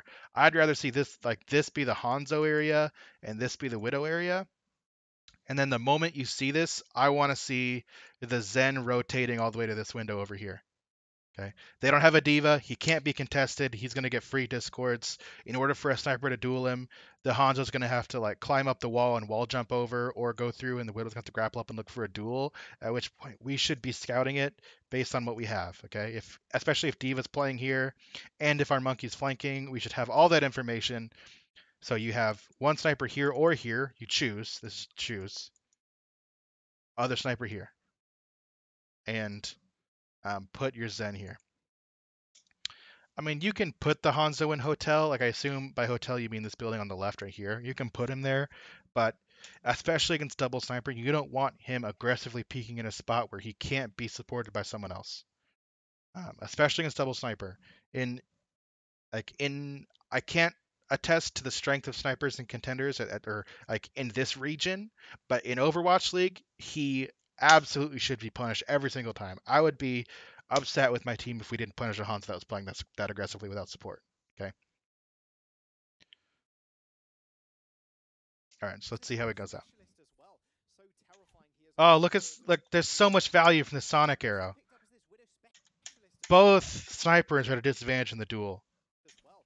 So terrifying he is on this hero. And we're seeing Kib seeming the ultimate flexus. Oh, it's hurting me. Young and beautiful, guys. Spoke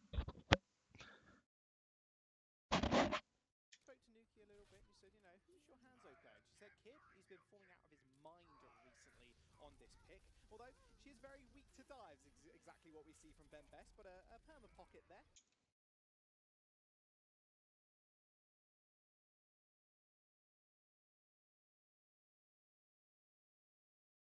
I've got a question. I've got a question here. She is very weak to Kib. He's been falling out of his mind recently on this pick. Although she is very weak to dives, exactly what we see from Ben Best, but a perma pocket there coming through from Crusade. Just make sure Ben Best does end up going. Okay. All right. Two things here. Okay. Two things here. Um,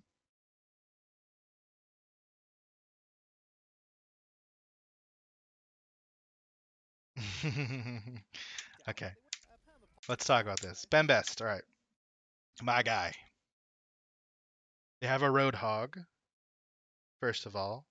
Plus, they have. I don't know.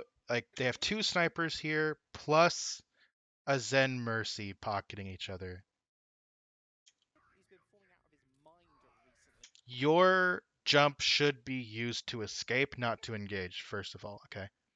So I don't know if they scouted you in alley, but if you're going to be doing this anyway, you can stay alley, drop, bubble, jump to escape, okay? And on your escape, the Matrix comes to save you.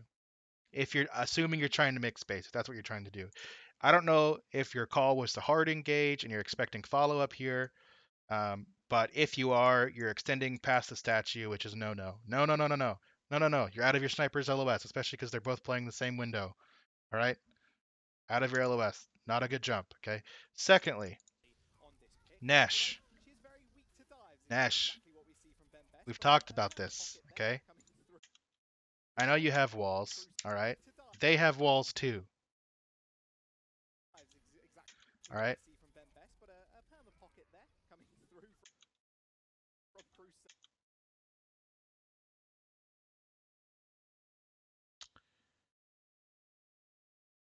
All right.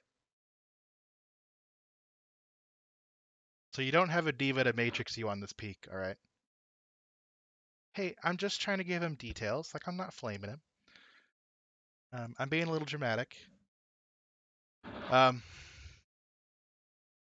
all right, so you just missed two shots.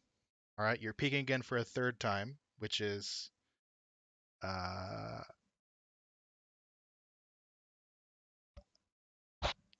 probably shouldn't peek three times in a row. Um, if you don't have a diva, first of all. Second of all, this is where your team is when you're peeking. Okay, so that's like two major things. So getting to like double, especially in double sniper comps, it's very, very important that when you're peaking with Widow, the moment you're peaking, you should be capitalized off of attention being taken. All right.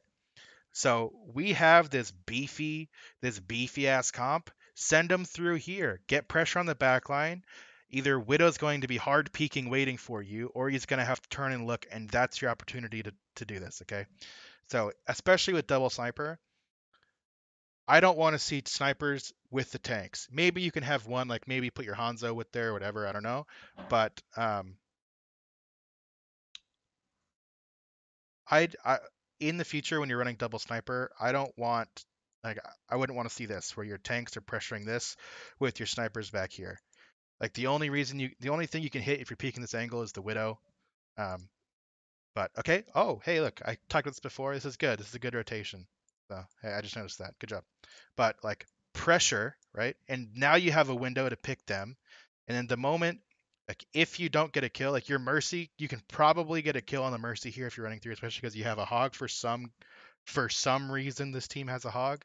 You know, you push through, the Mercy shifts away, hook, bang, bing, bang, boom. You kill the Mercy, you peek, you kill the Widow right here, like ideally. Um, or you turn, you hook the diva. Like you have options what you can do, but the thing is like time your peaks. Your sniper peaks should be timed. You can also do this with Zenyatta's.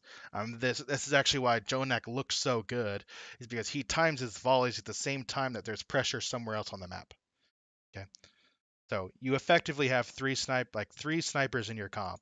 So like when our tanks are pushing through, the moment pressure's taken, peak. That's your window. Even if it's just a 0.25-second window, it's a window. They just make sure Ben Best does end up going down, but they will end up trading the kill as Diz finds the one onto Nesh there. Ben All right. Dived in, but where was Danny? It was I one get the monkey versus res. three players. Fine. British Hurricane, and that's not exactly what you want from your dive. All right, Quickly Kib. went Sonic down arrows for the future. The first one you used on the window was good. Keep using that if the sniper's still there, if the widow's still there. It's more important for your widow to have the walls in the widow versus widow duel rather than the corner. So I'm sure you were just trying to, just using it to get information on that corner, which is fine. But when you're running double sniper versus double sniper, give your widow the advantage in the duel. British Hurricane, and that's not exactly what you want from your dive. He quickly went down, and now Fusion's posted up on the point. He's got a shield up and versus two snipers. They need to play.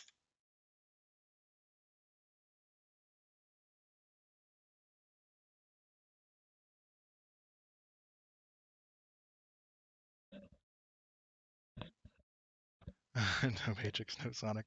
I like my team doesn't want me to succeed. There you go.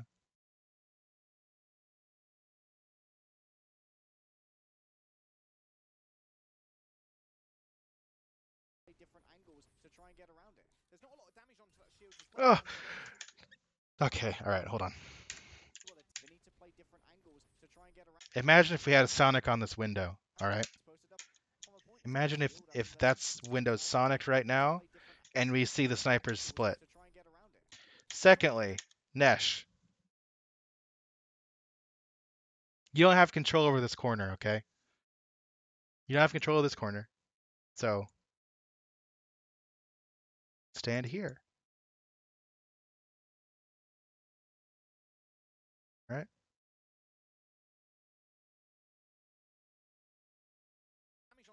I can't tell if you were like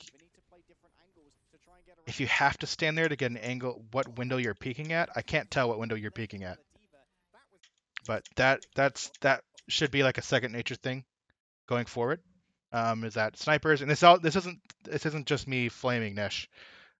This is also stuff for like supports. Supports this needs to be second nature for every support as well. If you're a Zen player or a Mercy player, every single time, 100%, every single time, understand the Widow sightlines, 100%. Don't let it slip at all. If you're not a Widow player, if you're a support player and you've never played Widow in your life and you don't know the angles, take Widow and look at all the sightlines. Like just go into map and look at all the sightlines. Or in a scrim, make one of your spectators record a Widow's POV the whole time and look at every angle they're peeking. Okay, look at every angle so you know exactly where Widows are looking at, so that you can position accordingly. And this is especially important for Mercies that shot call, and Zens for their when they shoulder peek and volley. Okay, this is especially important for them. Good job, Diz taking out Nesh. In fact, almost took out the Zenyatta as well. Didn't quite have enough charge. Took out the Zenyatta as well. Crusade, guys.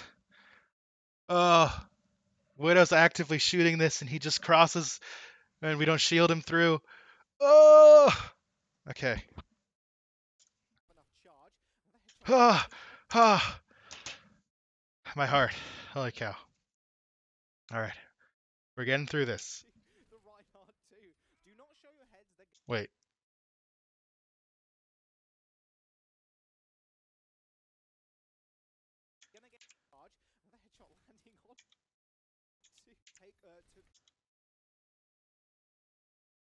Okay, let's look this through.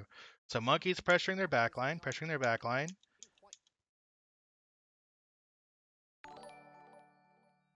Zerg with the sub. Hey, thanks, my man. I appreciate the sub, homie. Hope you're doing well.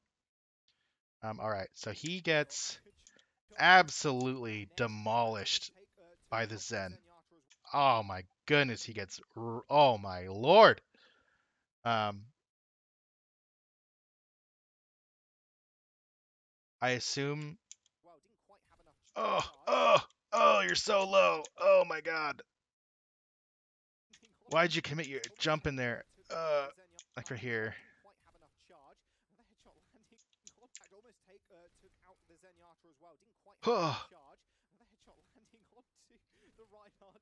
Okay.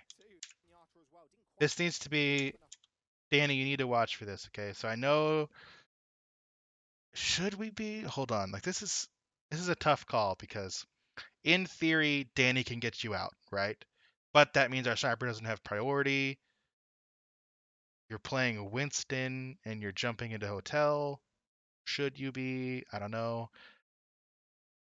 This is a tough call. I think the thing here is that you went a little too early based on walls because they have time to rotate.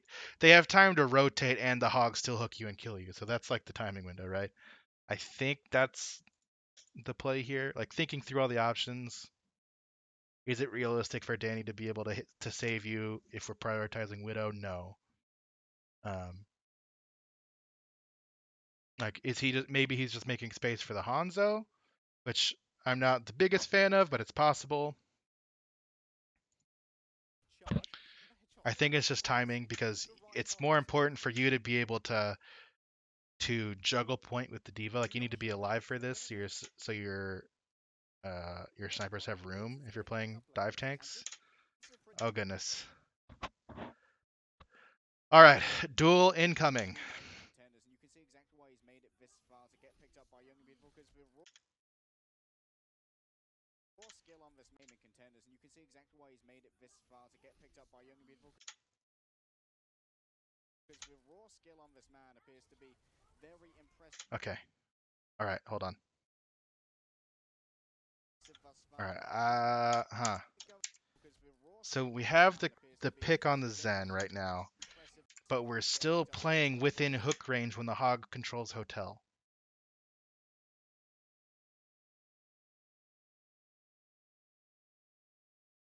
Right?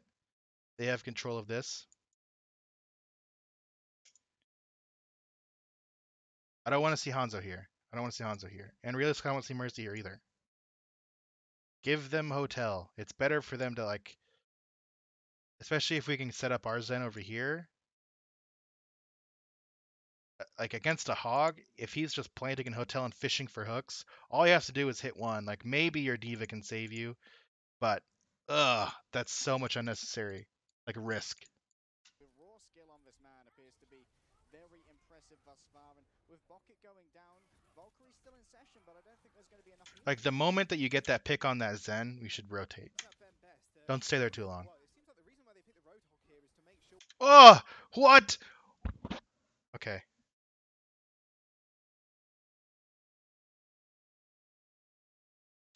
here. Happy Cool takes out Ben Best. Probably Valkyrie's still in session, appears to be very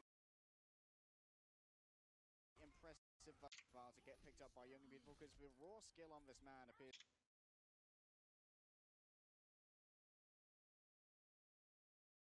Okay.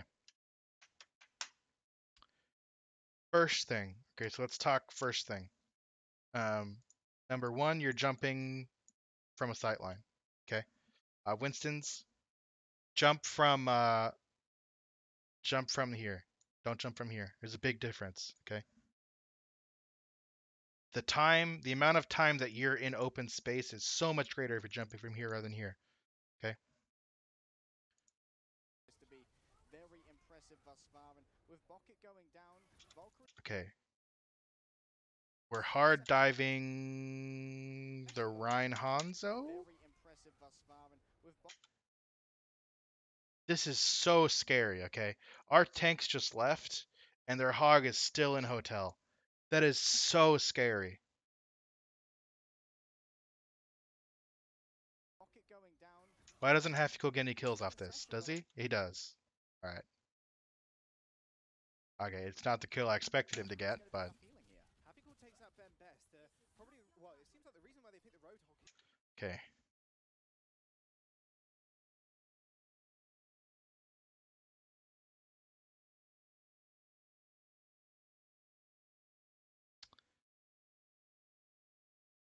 Gustav. Yeah.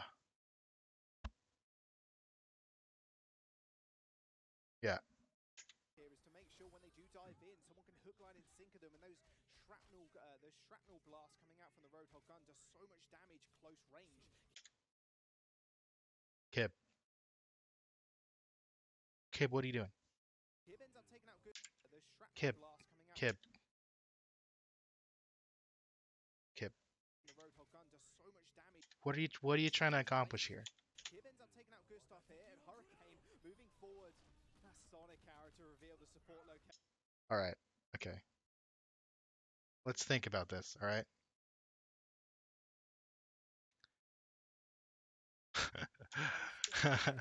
Okay. So first of all, you are so goddamn lucky that didn't get eaten. Holy cow, you're so lucky I didn't get eaten. Secondly, all of your autos are accomplishing nothing because the angle you're taking. The only reason you can be here is because Young and Beautiful overextended. Otherwise, he shouldn't be here. Secondly, your dragon. I mean, you got the widow, you know, but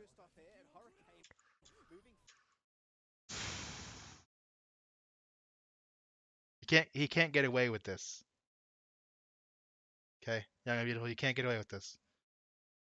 Forward. That Sonic character Please no. Oh, please don't tell me. reveal the support locations. Uh-oh, you're in a lot of trouble, but apparently you're in a little bit more trouble there, Kib. He finds two, but man. Okay, let's go back a little bit because I Gun does so much damage close range. Kib ends up taking out Gustav. here the Diva's hooked, Widow dies. I know the Merc's already dead, right? And the Winston's coming back right here. The Zen dies, trades it out. Diva's just stalling. Half equal. But apparently you're in a little character reveal the support locations. Uh-oh, you're in a lot of trouble, but apparently Half equal is just trying to clear top, even though it's already cleared. And he goes for like the hook off the top rope. Hafikel jumps from the sky. The Roadhog not quite landing the hook there, but that big chunky mass is going to be able to secure this point in a matter of moments. Ben Best goes down. Danny is going to get a face full of scrap. He ends up falling too. Ben Best being force-fed some iron supplements there by Von. Please swap. If British Hurricane are going to storm forward here, they can always leave Pocket on the payload, have him float around there. It doesn't like they are going to be pushing forward. Fusions can buy them so much space here because such a hard spawn split here for Young and Beautiful. A few of them are at the back of the map and going to have to rejoin their team. But you know what's not going to be too All right, so we're keeping the Roadhog. All right, I won't flame you for keeping the Roadhog. Let's talk about how we should play with the Roadhog. Okay. You should be able to control as much space as possible. We're off this. We capped the point. We're controlling this corner. Okay. Why can't we control this corner? So why can't we put Right, sorry, is Nightbot aggressive? Oh, you put periods, okay. Flame him for keeping. Shouldn't Crusade pocket keep when he's getting high ground? Oh, and Ryan and team had space on point. It depends. It depends. So it depends on what is going on point. One of the advantages of new Hanzo is that he's an insane dueler. Okay, insane dueler. So he should be able to do a lot of those on his own. But the main thing is that if he's going up there, we should have a diva instead of a roadhog. All right, and if the roadhog is the roadhog took the long flank to go all the way and clear halls by himself. All right, and so Kib goes and contests the high ground while the roadhog's still running up there. He trades, and the roadhog is up there doing nothing, jumps out the window and like accomplishes nothing. Okay, so if Kib is contesting that window, it needs to be timed at the same time as the roadhog. So, or you just have a diva instead of a roadhog. It's a million times easier. So, of the map and going to have to rejoin their team. But you know what's not going to be too bad for them? This ult bank that they have. They have 5, almost 6. You know what's not going to be too bad for them? This ult bank that they have. They have 5, almost. oh, I'm so nervous. I'm so nervous for this. 6 ultimates ready to go. They don't have anything to combine with a Dragon Strike, however, so it's going to have to be a very judicious usage from that. Sneaky. Nesh is trying Secret to find Agent Widow. his way to the back line. Can he assassinate somebody? That's the question. Everybody be quiet. Okay.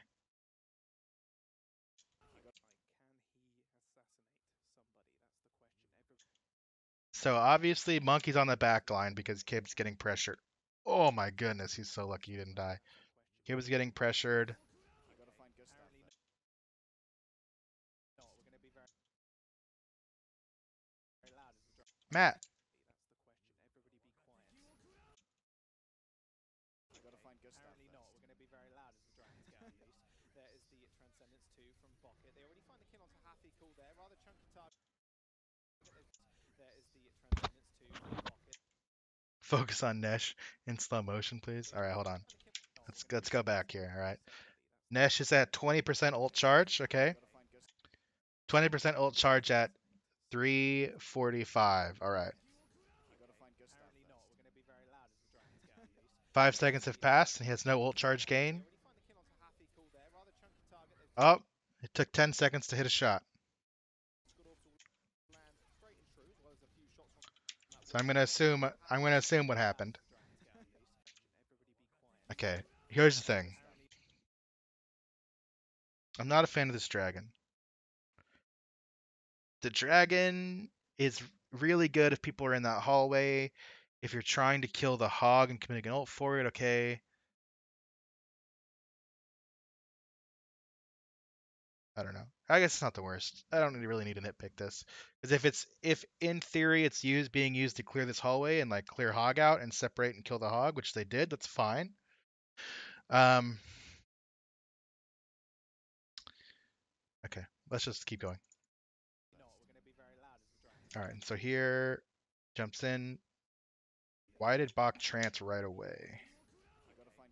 For fusions, okay, that's fine. Right here, primal. We have walls for the blue team now. Nesh is still in the back line. I have no idea where Kib is. I think he's... There he is, okay. Snipers are flanking. Why...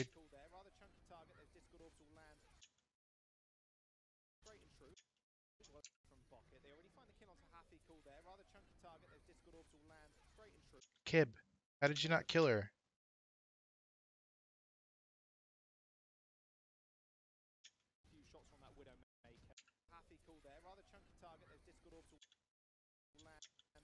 Look where he's rezzing. Kib, that's a kill.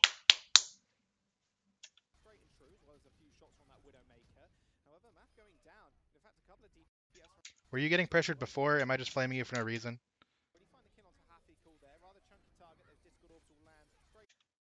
Right here. You got 2 shots off. Did he also get a swing though? Like,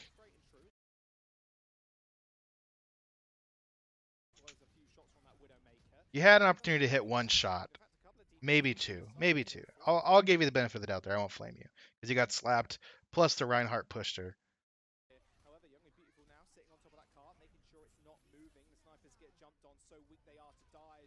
Okay. Nesh. Nesh, Nesh, Nesh. They have walls, right?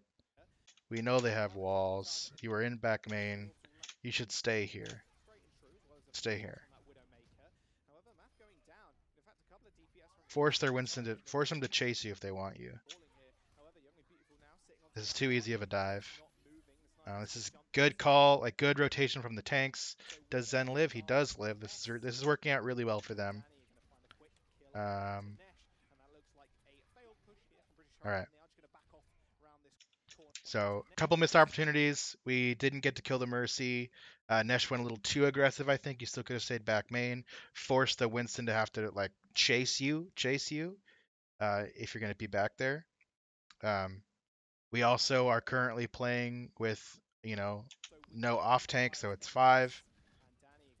But we got 4 ults out, and now all they have is a Diva Bomb um, and a Trance. For future reference, okay? If they're playing dive tanks... Wait, Fusions use another Shatter? Hold on. I missed a Shatter.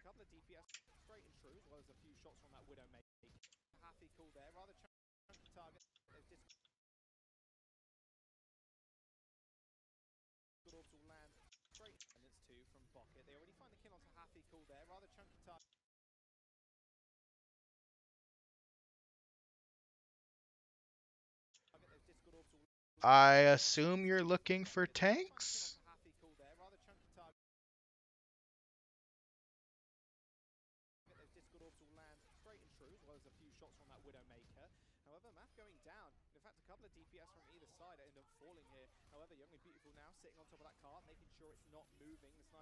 I won't. He got slapped, so like, plus Shatter is really bugged right now. I'll give him the benefit of the doubt. We can still flame him for hitting none with a Shatter though, because that's, 2 quality shatters in a row. Okay, we're running Zarya into dive tanks double sniper. Don't do this. Okay. The Zarya does nothing for you in this comp. Zarya's main goal, like the extent of the Zarya's usefulness is going to be on your is for the combo, okay?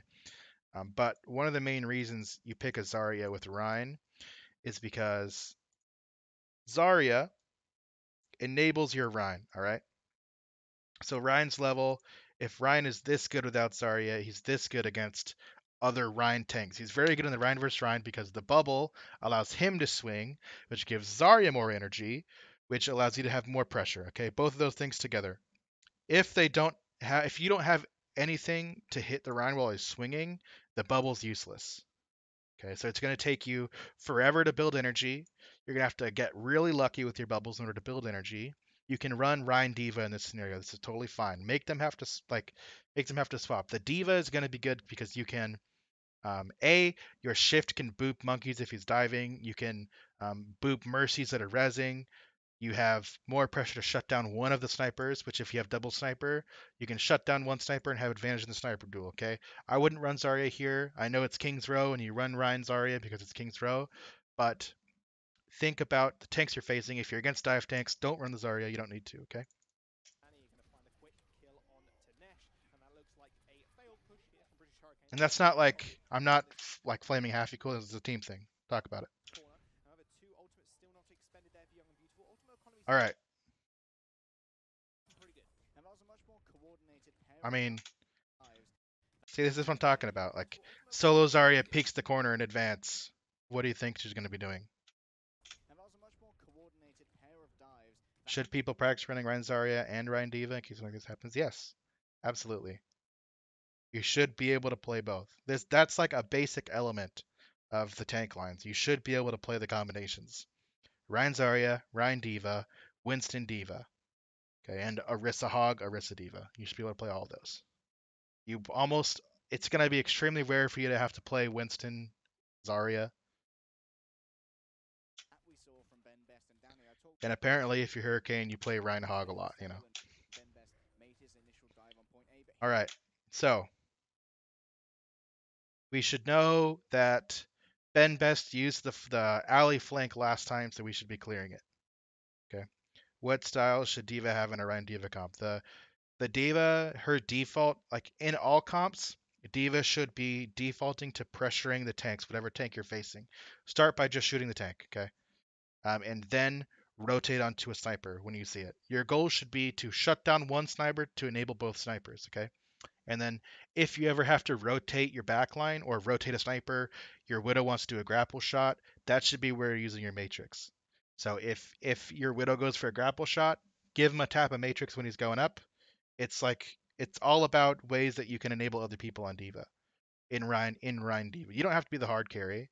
Like I think one of the things on Fuel that was interesting and that Siegel and I both noticed is that Siegel's stats are like he's like has one of the best diva stat lines in all of Overwatch League, but you don't realize that he's only playing that aggressive because we have a Brigida that's like almost spam healing E on him so we can overextend. So like you have to understand that if you don't have a Brigida, your job is to enable others. If you have someone that can enable you, then yeah, your diva can go super aggressive. But the diva should be pressure, space, control a zone, shut down an area where a sniper is going to be, and let your snipers do the work. Enable them by allowing them to do aggressive peaks. Like Nesh obviously loves to do aggressive peaks. Give him a tap of matrix when he does. You know? they took out both Kib and Nesh with two very synergized dives, but they still need to get on the payload. They're giving up this Okay, chance to hold on. British Hurricane. Very synergized dives. Why? Why? Danny? What are you doing here? That's like. This is like. What's the point of this? But they still need to get Is it like we think that Monkey's going to be here right now, and so you're trying to take attention? British Hurricane as they move forward. That Dyson was looks kind of right unnecessary. now is Extra. He's in the back line. He has Transcendence to kind of get out, I guess. There's the Dragons finally. They aren't going to find any kills just yet. More All right, T. Yeah, no problem, unfixed. Let's talk about this dragon because I'm gonna assume here. All right, I'm gonna assume that in matches we don't get many grav dragons off. because this is the second map in a row that we've dragoned while our Zarya is at like 40-50%. And then our Zarya gets grabbed when our Hanzo's doesn't have it.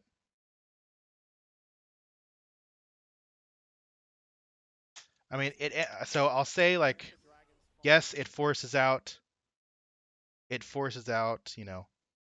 some stuff. And I guess if Havkul doesn't have energy, it's fine because it's going to take him a while. You can probably build another. But wait, hold on.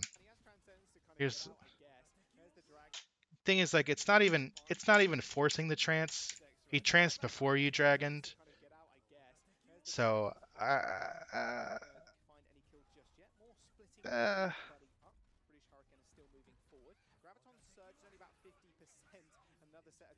okay. Camera.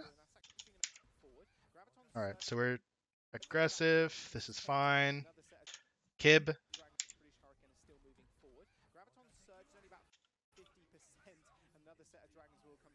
So I assume you thought someone might push you? Is that why you scouted the corner? That was a wasted scout.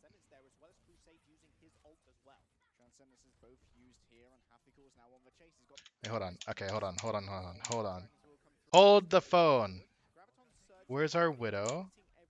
The Widow's in main right now. Hanzo moves back. Okay, guys. Look at this. Okay, here.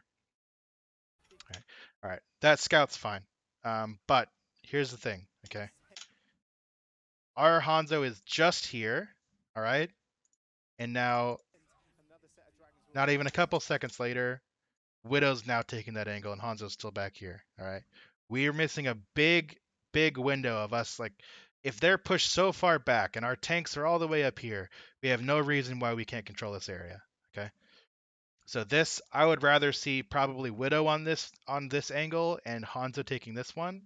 Unless the Widow's going to go all the way around and you look for, if your Widow's good at like the short to mid range sniping duels, because that's what ends up happening in that alley, we should be taking different angles, okay?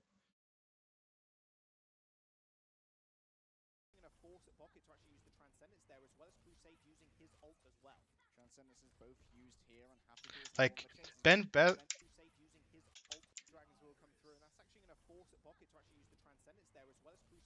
ah,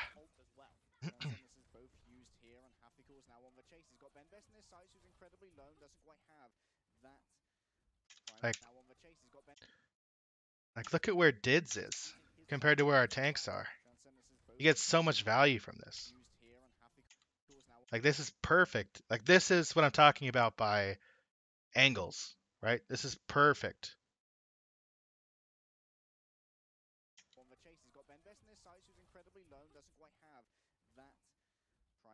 Good. All right. Oh god, there's a Hanzo there. Clear it. Clear it right now. Stop what you're doing. Good.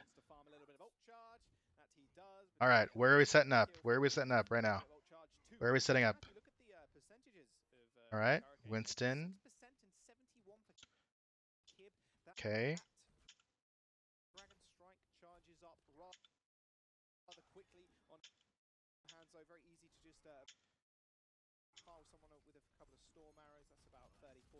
Okay. It's so. Holy cow, Siegel hosts me with 9K viewers. Thank you, Siegel, for the host. I really, really appreciate that, man. I hope that you had a great stream. Yeah. Thanks. Guys, I'm ready. I have no bias in what region I think is best. So for what we're doing here, for everyone that's just joining now, we're talking through some stuff on British Hurricane versus Young and Beautiful. Interesting series. I'm reviewing it cold without having seen the map before, so that the coaches and players can see my point of view on some stuff that they can work on and work together. I think most of the contenders regions need a little bit of love, and so that's what I'm trying to do here is give them a little bit of love. So thank you for the host, Siegel, and I hope you have a good one. All right. So firstly, we lose a little bit of value here by the way we're setting up, okay? Because Hanzo is pressuring here, Widow is pressuring here, looking down here like this. So one, that's the same angle, okay? Number two, we basically gave away our Winston. So setup, and this is a good angle. So like let your Widow wait, and then have your Hanzo pressure from the other side, so that when they turn, your Widow has a free angle, right? Because right now we just lost all value of this corner by the way we're setting up. There, if you can hit all of them, and happy cool as well. Moving forwards, seemingly always at 100% charge, just so much damage coming All in from right, them. see, this is a good drop. And look, it's perfect. Look, see, it's literally playing out right before they didn't, because we don't have a diva on British Hurricane, we can't clear out this monkey, okay? And we move forward to deal with the Hanzo that rotated. So this is a good rotation. This is what I'm talking about by different angles, right? So Hanzo's looking this way, Widow's still here, gets a peek. Because he's shielding this way, we have a free sightline on the Zen. All right. Plus, it helps that the Winston drops now without using jump. It's very key. Puts his bubble. We have more pressure. Free silent on the Zen. Boom. Perfect peak. That's perfect. All right. Double sniper. That's what you have to do. Double sniper. So now we have we swap to Brigida. I didn't talk about the Brigida swap here. So we swap to Brigida against this, which I'm gonna pre-warn you to look away when the grab dragon combo's coming. Okay. All right, so Brigida now, the value you're going to get from Brigida is also minimized because we have a Zarya instead of a Diva, okay? In this situation, if we want to swap off of a sniper and we're playing against dive tanks, this is very crucial, okay? Against dive tanks, your Brigida can enable the Diva so much more than anything the Zarya can do. So you're putting all your eggs in this Grav Dragon basket right now, which means that they're going to basically have all high ground control for free. So if they have high ground control, the one thing, like what we have to do is figure out a way to clear this out going like where the card is, okay? If the fight's going to happen past this corner right here, then we need to keep an eye on this area here. So we can go all the way through halls, come through as 6, clear it out, drop down and dragon, okay? That's one option. B, you could just send Brigida up there, let Brigida do her thing and clear it out, and then if she gets in trouble, drop down. We have a couple options, but if we don't have a diva, we have to figure out a plan where we can clear this out without dying. Alternatively, we could have Hanzo, climb from a safe location, so you can climb up here, jump over, and grab the ledge, and then you give him a bubble and let him duel whoever. So yeah, there's a couple options. Just make sure that you clear out that high ground. A lot of things. All right, so now here we go. Okay, Nesh. Nesh.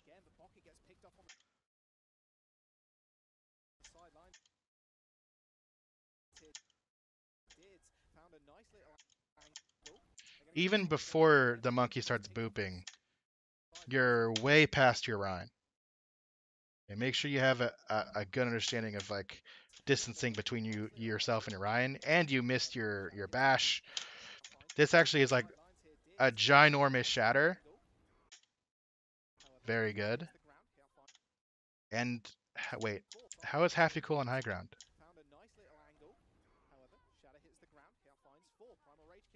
Did Half Cool go all the way around or something, or did he get booped up there?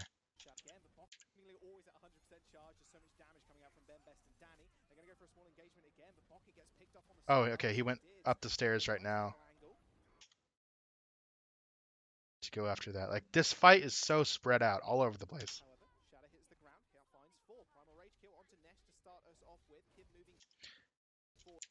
We had walls. Why is Dids still up here? Dids has walls and watches. Time me with the host. Thank you for the host, my friend. Appreciate the host. Hope you had a good stream. It didn't show up on my thing, but oh, it's auto hosting. That's what. Okay. All right, we had walls. Dids. We had walls, and you watched like we can see the Zarya going up to pressure you, and you were within left click range. No, no. Lines here did found a nice little angle. However, Shadow hits the ground. Here finds four. Primal Rage kill onto Nesh to start All right. off with. All right, team.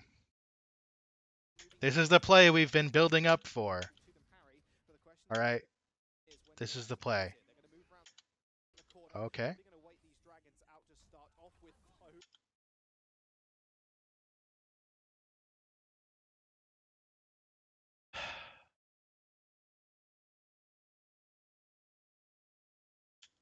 Just jump straight inside the Widowmaker's scopes. Okay. Start off. But the question is when do they actually use it? They're going to move around the corner. Probably going to wait these dragons out to start off with. Just jump straight inside the Widowmaker's scopes. But can he actually? All right. So let's talk about this. Okay. There's a. All right. Couple things we need to talk about. All right. Let's look this over, team. Okay. Number one. We just pushed back after getting dragon, right? Let me ask you a question. In what world do the supports come up here? Okay. Happy cool, my guy. I don't know. I assume you were going for like this big play and you just accidentally like shot it at the cart. I'm gonna give you the benefit of the doubt. Is it the benefit of the doubt when, you know? Secondly, we are dragoning or like we're grabbing. Our dragon is the key part of this. Let's go back. Let's go back like a second so we can really appreciate this. Okay.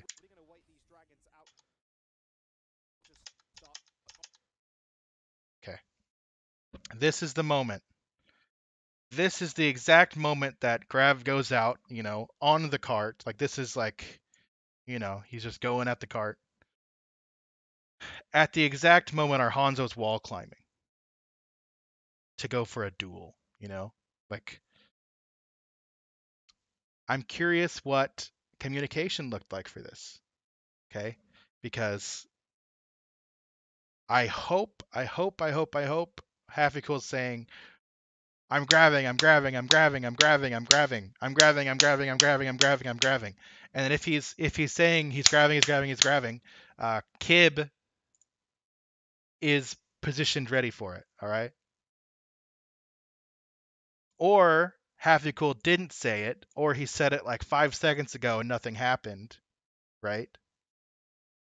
Nothing happened, and so Kib's like, all right, screw it, I'm gonna go take this duel. And then it's like, oh, we grabbed, and then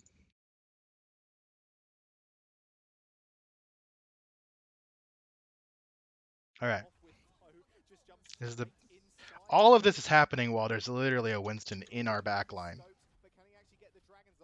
Like, this Winston didn't have any help.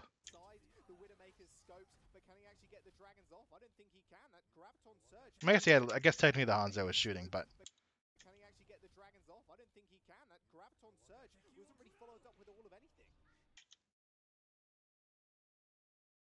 spectators.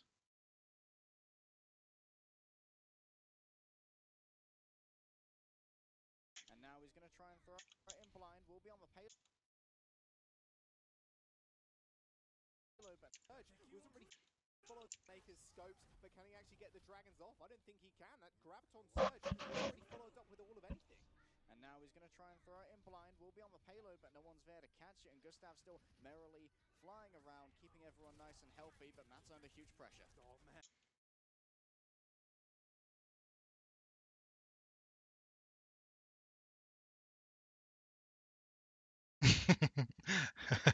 All right. Look. So we have to.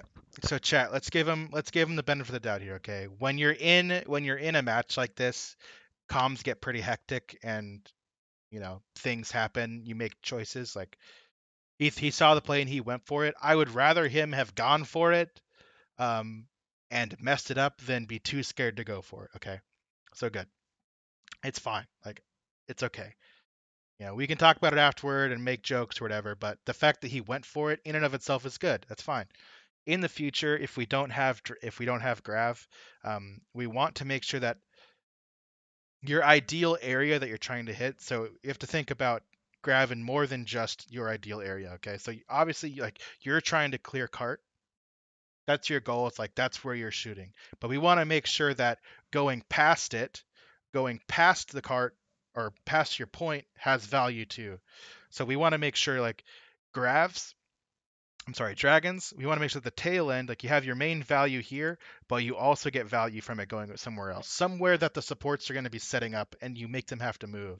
So you cover, like, your main area plus the setup spots of someone else, whether that's a sniper setup spot, whether that's a support setup spot. So either you can go far and angle it this way and make them, like, pressure them this way, or you can set up like bar side where the pub is, and you can angle it this way, right? So it covers your main area. Plus, you make the supports have to either hide here, go back, or come this way, and you split, or they die, of course. Wasn't really Let's thought keep going. about with all of anything.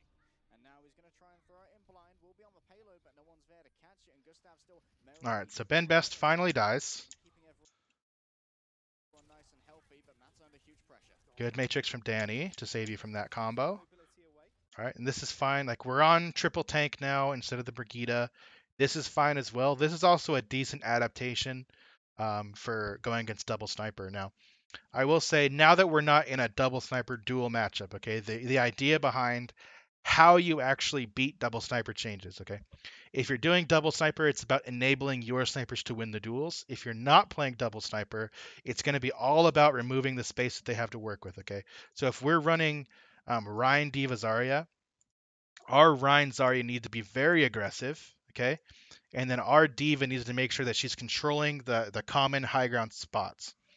So the common spots that snipers are going to be playing is this. So this is a good fly right here by Nesh. Now that he has this, we need to figure out how to get him to live through this, right? After that, we need to think about the next high ground spots, and that's going to be the gate here. And then once that high ground's all, like, is no more, further back into the next point. So since our priority is getting to this checkpoint here, we are our diva's individual priority needs to be clear high ground 1, clear high ground 2. We have A and we have B, all right? And once you get control of 1, you need to make sure that your HP is good and your cooldowns are back up. Those are the options that you have, right? And your team can support you with their own as well. So you get this. Now you have a couple options. Either A, we can send our Hanzo through halls and you can time it at the same time you do it. You can send your Hanzo on a flank, or we can heal up and Valk. We can Valk. Valk should be your priority one, and just all in the back line. Okay. So we have options of what we can do, but the main way that you now beat double sniper when you're not on double sniper is take away the space they have to work with. Take away the high ground they have to work with. If you're on double sniper versus a non-double sniper comp, your goal is to find those space, and the way you do that is by rotating, and that becomes very instinctual, honestly. Like, we can say, like, plan to do rotate to X, Y, and Z, whatever, but we need to make sure that you know when they're taking space that we rotate accordingly. So if they rush down here, blue team, we need to get someone to rotate this way, all right? Or uh, this ends up being a really hard spot for double sniper because we need to try and keep this high ground and have someone rotate. One sniper rotate, our diva, mercy, whoever the other sniper is holds this high ground. So if that all makes sense. Are pros allowed to bring checklists on stage? No, they're not.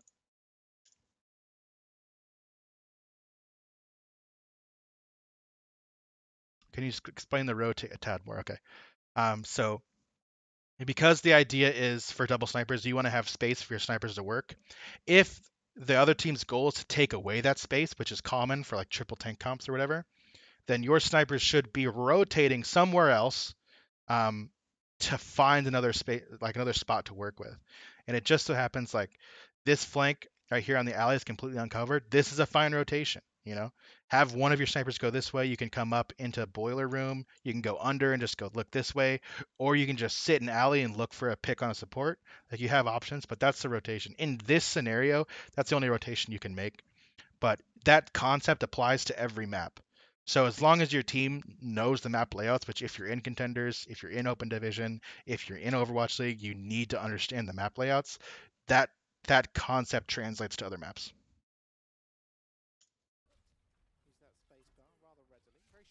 Okay, we lost Mech.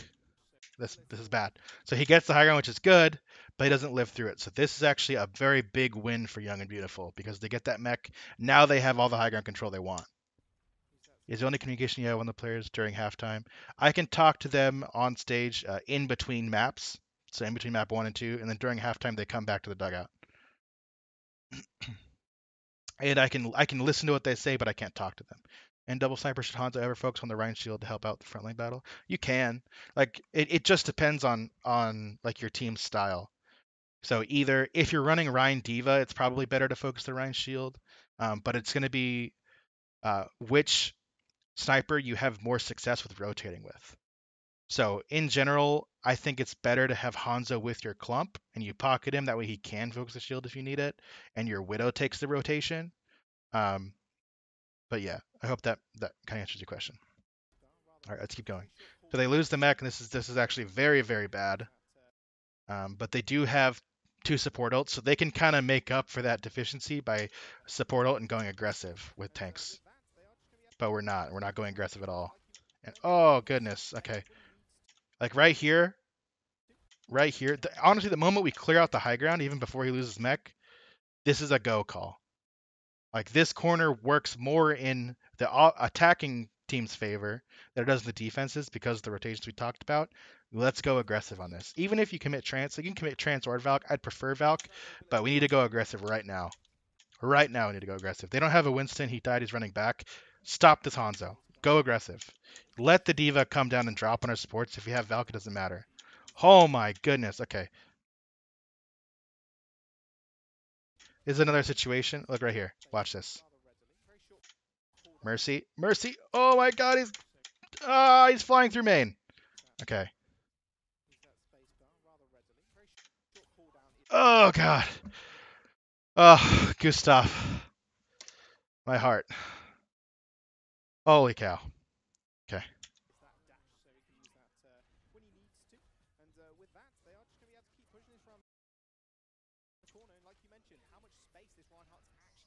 Okay. This is fine. All right, we barely made it through. All right. Aggressive, aggressive, aggressive, aggressive. Aggressive, aggressive, aggressive. Oh my goodness. No. Ooh, okay. All right. Ugh. Oh, I'm dead.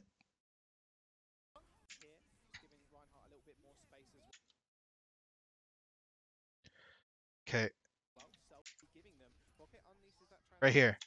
Go, go, go. W, W, W, W. Keep going, keep going, keep going, keep going, keep going, keep going. You could have killed the Mercy.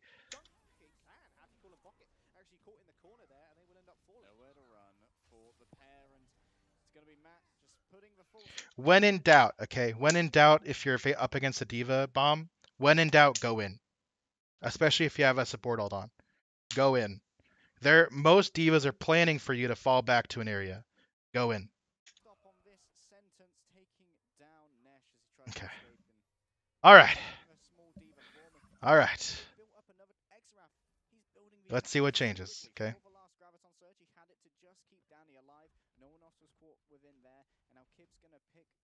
Okay. Okay. We're clearing out high ground. We're running goats. For those of you who don't know, goats is the name of the comp that British Hurricane just swapped to right now. This is what people call it. We're going to clear out high ground. I assume we're going to go all the way around here, drop through boiler down onto where the card is. Right? Here we go. Let's check it. Let's check it. Here we go.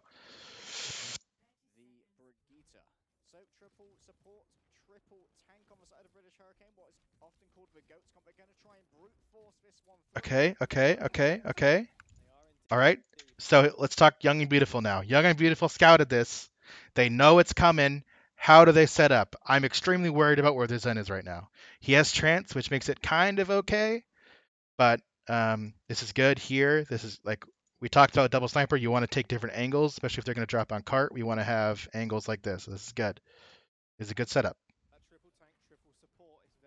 Okay, okay, okay, okay. Here we go. We are taking so long. What is going? Why is it taking so long? Did we double back?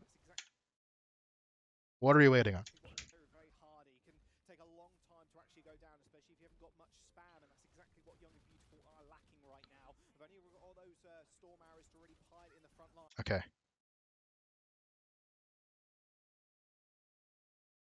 Young and Beautiful are lacking right now. They've only got all those storm arrows to really pile in the front line, and that's exactly what they are doing. Focusing down that Diva mech first. Nesh is almost going to get demeched in Okay. fact line. That's exactly what are lacking. Okay. All right. Goats comp. Okay. Goats comp thrives in speeding on someone and killing one target. Okay. The whole point is we should be speeding. Kib and fusions are swinging on somebody that can't be matrixed. We kill somebody. Find one target and all in. If we were listening, if we didn't wait so long, like right here, their monkey doesn't have jump. Go on him, force his primal right now, and pick the next target. But where are we at? Whoa. We stayed high ground, some dropped. The most important thing about goats is just stay alive. Just stay alive and focus somebody. Speed and go. The whole point of Moira is that you throw one like healing orb and then you hold right click.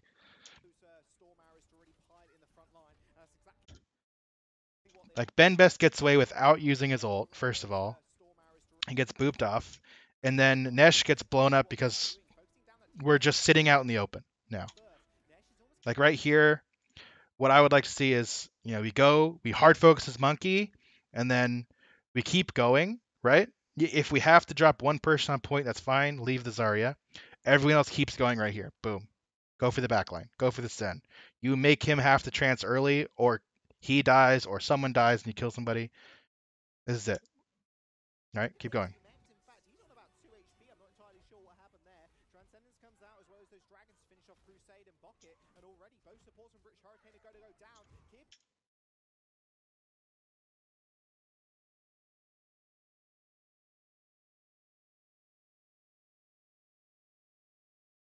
Kib nowhere really near the car. He has to be able to find a way out. Then Bessex ends up executing him on the spot. Really near the Crusade and about 2 HP. I'm not entirely sure what happened there. Transcendence comes out as well as those dragons finish off Crusade and Bucket, and already both supports from British Hurricane are going to go down.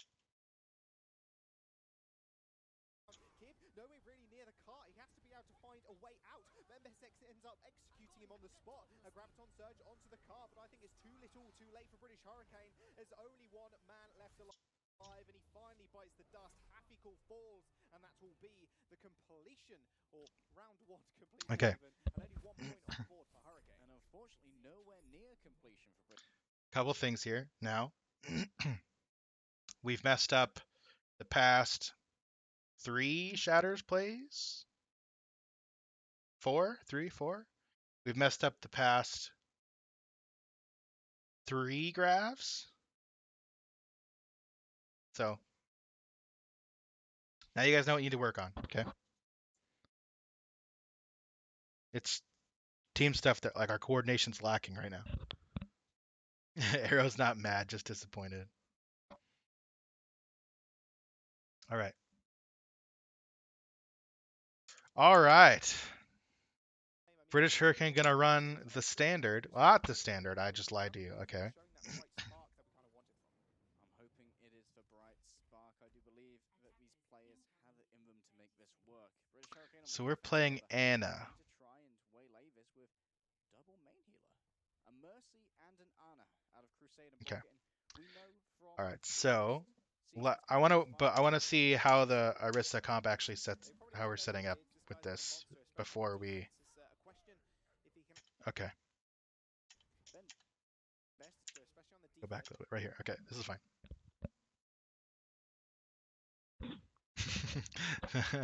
Fusions. Yeah, I mean, there was a couple. There was a few things that we did. So on the attack for British Hurricane, let's recount real quick.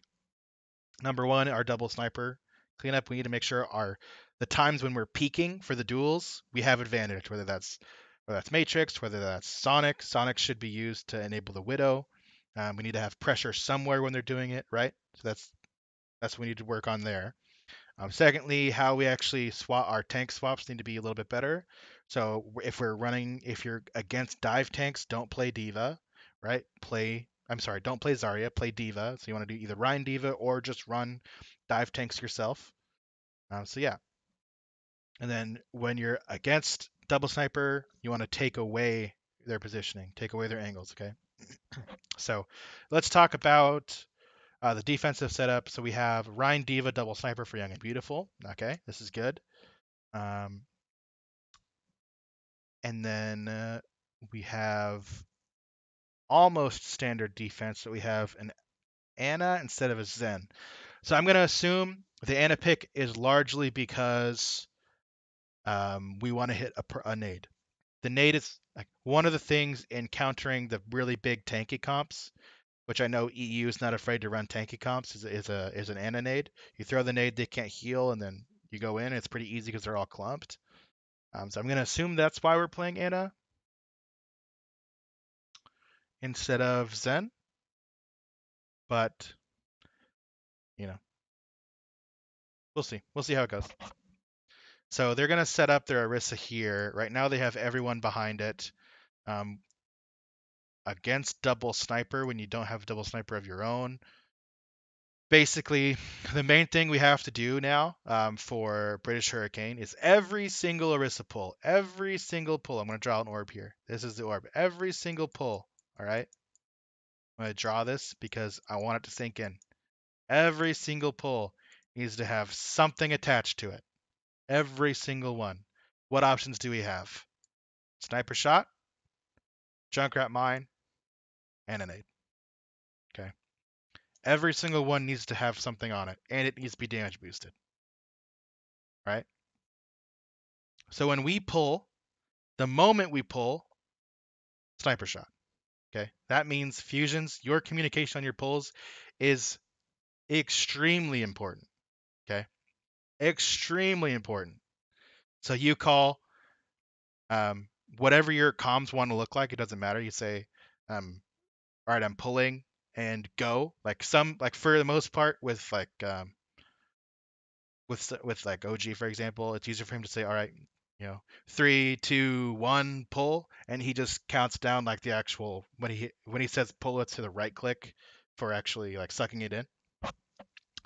It doesn't matter, whatever works best for you, but it's extremely important that you do this. All right, so pull into headshot, pull into mine, pull into nade, whichever, and then follow it up. Okay, that's the most important. Now it's going to be Halfy Cool's job to contest point when they touch, because what's going to happen is Ryan is going to probably go this way and touch point and force someone to come down. One of the things that sucks about Orisa is that you have to be set up in advance to do to like be as most effective possible. So if Orisa just drops um, right here, then that's more beneficial for the attacking team than the Orisa. You want to have your Diva touch so your Orisa doesn't have to move. Um, and then so now you have to take advantage of it somewhere else, right? So your Orisa stays here, and you want her to stay high ground because she can't go back up. So these should be the spots Orisa comes. And let's redraw this. So we have so this is spot 1. We'll draw Shield Boy right here. Spot 2 is going to be the other high ground, Shield Boy here, right? The very last rotation spot is going to be point. Okay. But this is how your shields progress through here, right? This is in an emergency that you have to touch. Your Diva, right here, your Diva, the rotation should look like Orisa is going to stay there. Diva and Widow are going to rotate together to this spot first. And your Diva is going to matrix your Widow through, so your Widow can come high ground to halls. Okay, this is halls to window. All right, so this is the window spot here. That's behind point hotel. Envision with me here. All right. So your Diva's gonna matrix your Widow through. Your Widow can, just hook through halls or whatever, get there fast, sit here. So that way, um, we'll talk about that in a second. We're talking about Diva first. So the matrix, and now your Diva's priority is to be touching point. Okay. So Diva's gonna touch point, and then this is when a timing window starts. Okay. Now we have a timing window. All right. So I'm gonna draw a clock. A clock. This is a clock. Timing window. Right here. Timing window. Okay. The moment that they touch point, the attacking team touches point, we have to contest before they get a tick, which means that we have to make something happen before our diva dies. Okay. We need to make something happen. So from our initial location, okay. So let's look at our initial setup location. Our Junkrat is still here. Our Widow is going to be here, right? And the enemy team is going to be either like here at point, or maybe they're pressuring from main. We need to make something happen, which means a flank. Okay, we need to hit them from a different angle. So this is where your Widow needs to get value from the window, your Junkrat needs to kill somebody, or we get some value off of the Orisa pull. So this is where we have to think deeply into this. All right. So here, you know what? I've got an idea. Let's make this a little easier. Give me a second here. 1 second. I'm gonna make this a little easier. Bear with me a moment, guys. Give me a moment.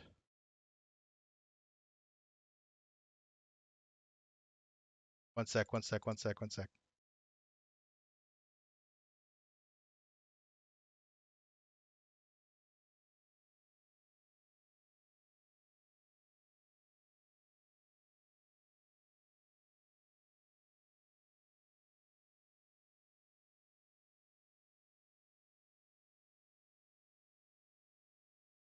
Okay, here we go. This will be easier to see.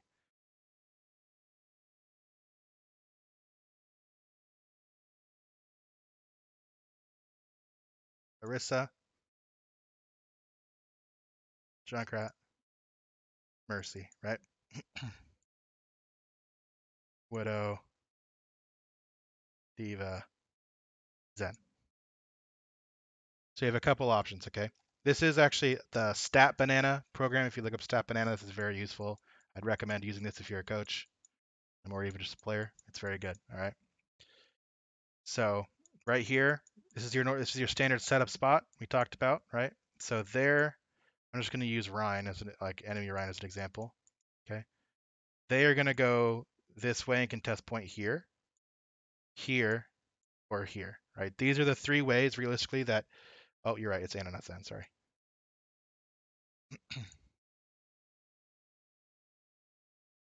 This is the three ways that any attacking team can attack this point, right? This is the only, their only options that make sense for a Reinhardt. So this option here, this third option where we go this way, this is not ideal because the angles that you have with Orisa and Junkrat, your team's gonna get shredded. Okay. Um, if they go this way to point, which is the most common, this is where it kind of forces the Orisa to have to turn the shield a little bit. So if the Orisa shield ends up being this way, right? Think about this. Orisa shield's this way. There's a window to hit someone here. That's what you have to think, okay? So when we're talking about our rotations, we were talking about having Diva rotate with the Widow this way. Okay, so this is the first spot, and then you get the Widow here, and the Widow can either sit in this window or this window, and then Diva's now touching point. Okay. Yeah, this is an extremely no this version of Snap Banana is extremely old. I just haven't updated on this PC. Um, so Widow has these angles here, while everyone else is sitting over here, right? And so right here we're looking for I'm not a big fan of the Ana here, but if you're expecting tanks, I can kind of understand why. Orisa pull into Ananate or whatever. Now, if what a lot of teams do is they have, if this is a Zen, let's put Ana over here. Let's pretend this is a Zen. They have the Zen rotate with the Widow and put your Zen here. And this is what we saw. Yeah, this is what we saw Young and Beautiful do on their defense, right? Because if they're facing this way, Zen gets free discords and free shots.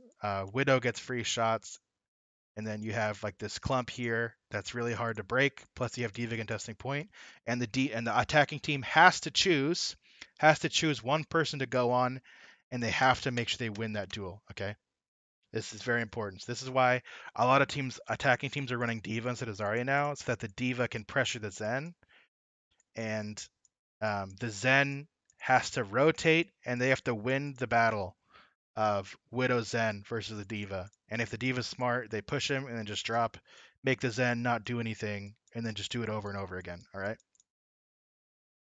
And then by that time, right, we talked about the defense has a window, right? Remember the clock.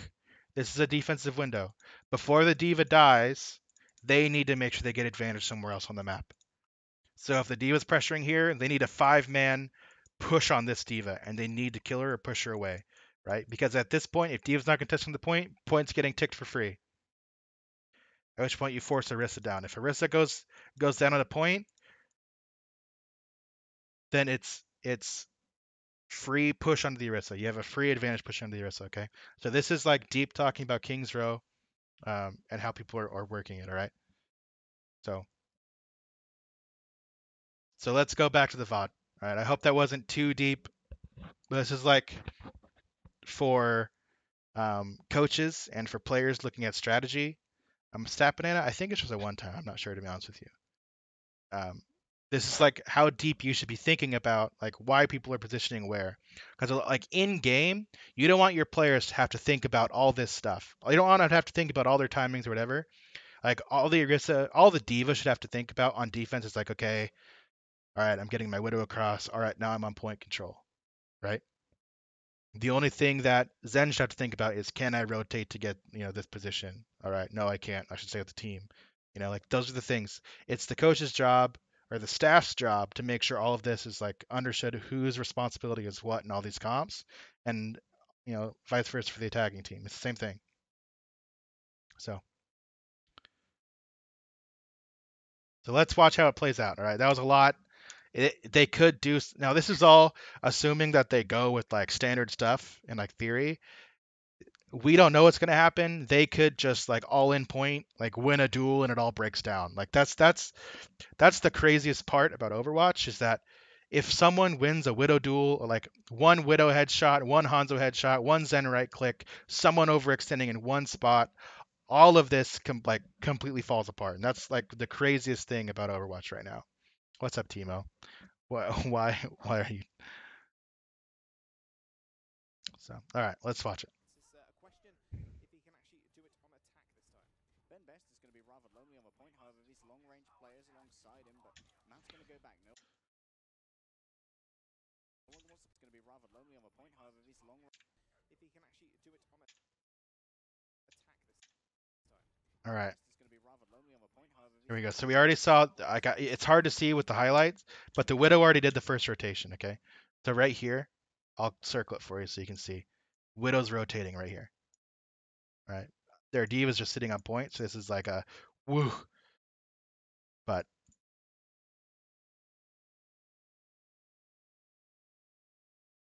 Ben Best is going to be rather lonely on the point, however, these long-range players alongside. here we go. Matt's going to go back. No All right. one wants to play the Hanzo instead. He's going to be on the Genji, maybe try and. So they swapped to Genji instead of Hanzo. Ben Best is going to be rather lonely on the point, however, these long-range players alongside him, but Matt's going to go back. So I'm gonna assume they swapped to the Genji here because a lot of teams are running Genji into snipers, because it's easy to like. It depends on the person's comfortability with dueling people as Genji. I'm gonna assume that's why. Like right here, this is a major concern for me right now because their tanks are in and their Mercy's behind a wall while their Genji's peeking through main, and Zen was back there along with their Widow. So what's happening here? Let's see if this is like. Oh, ooh. Okay. All right. Boys, boys, boys, boys. Out of this arena, it's going to go back. No longer wants to play the Hanzo. Instead, he's going to be on the Genji. Maybe try and force British Hurricane out of this reinforced position. Okay.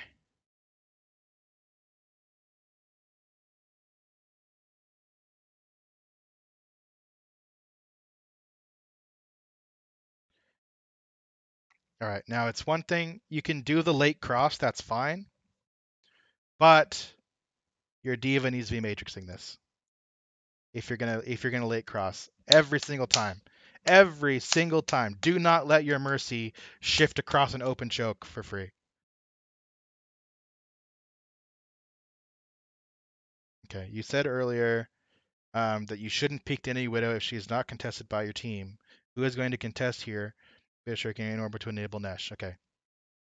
So this is what we were talking about in the rotations. So when we go to point, right, Diva's going to go up here, right? Assuming there's someone in this window. If someone's not in this window, then Diva can go here, right? Regardless of what the Diva does, he can always matrix their Widow at the same time that we're going for a peek. Okay. So now you don't want our Widow to be peeking here if they're still holding this high ground, but you can peek far, like on the platform up here. You can peek just through main right here. Regardless, it needs to be. This is why Diva is so good on the first point. This is why I was kind of flaming British Hurricane for not running Diva on attack, is because like you can matrix any one of these wherever the widow's gonna play. You don't have to like hope to win the 1v1 at a disadvantage, you know? All right. So we got through unscathed. You know, we're extremely lucky. Kind of frustrating. Oh no. Exact Kip just laying waste to the point. Well, thank God there's no terrain damage. Imagine that. However, Matt can just keep coming inside the shield, throwing those Shuriken fans. Well, thank Okay. God there's no terrain. I guess I'm a little confused by a couple things, okay?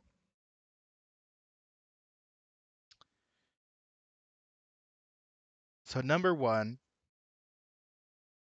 Kib, leave a trap here, okay? If he gets contested, he can use an Orisa pull onto the trap. The Genji gets trapped and they can take him out. All right, that's one thing. Secondly, the Mercy's sitting over in this corner, and they're not matrixing your Widow right now. This is an easy shot right here. I'm not really sure why we're rotating the Junkrat here. I mean, we can. It's not the worst thing in the world, but nothing's getting punished right now. Like all of our windows are completely like. Why is this Genji able to sit here and do this? However, Matt can just keep coming You inside. know, while he's getting healed from Mercy that's down here. You know, like this Ryan's accomplishing. He's not shielding anything on point, right? He's just there contesting. Our rotation's extremely slow. They already have a tick. Like Imagine that. I don't want like I don't want the diva here pressuring. He needs to be touching point because they're just gonna get free ticks, right? This should be Junkrat and Orisa controlling this high ground here. And if it's too much pressure, then you rotate to the second shield spot, which is what I talked about, right? Which is the second shield spot's here. This is number one. This is number two. Last hitch is number three. 1, 2, 3. Okay. If it's too much pressure to hold this, rotate earlier. But this should be Junkrat up here instead of Diva. Diva should be just trying to take point control a little bit, even just stall it for a little bit. Fans into the side of Orisa. A tick's already been accrued, and now British Hurricane are forced to move from their preferred position to get onto the point. Well, Kip already finds British Hurricane are forced throwing those Shuriken fans into the side of Orisa. A tick's already been accrued, and now British Okay. Hurricane are forced to. Okay, this has got a little bit of diva tech here, okay? If you're ever pressuring any of these windows, okay, and this one over here too, it's going to be the same thing. If the Junkrat rotates early, which this is just so happens that the Junkrat rotated in time to be able to trap this for, you know, we're lucky we get value off this because the Junkrat shouldn't be here in the first place, but the Diva goes up and gets trapped. That's what happened here. That's why you can't move. You don't have to actually go into the window to pressure them out, okay? you can just fly up above it, drop, like kind of like shoot them as you drop. Okay, you don't have to go in there.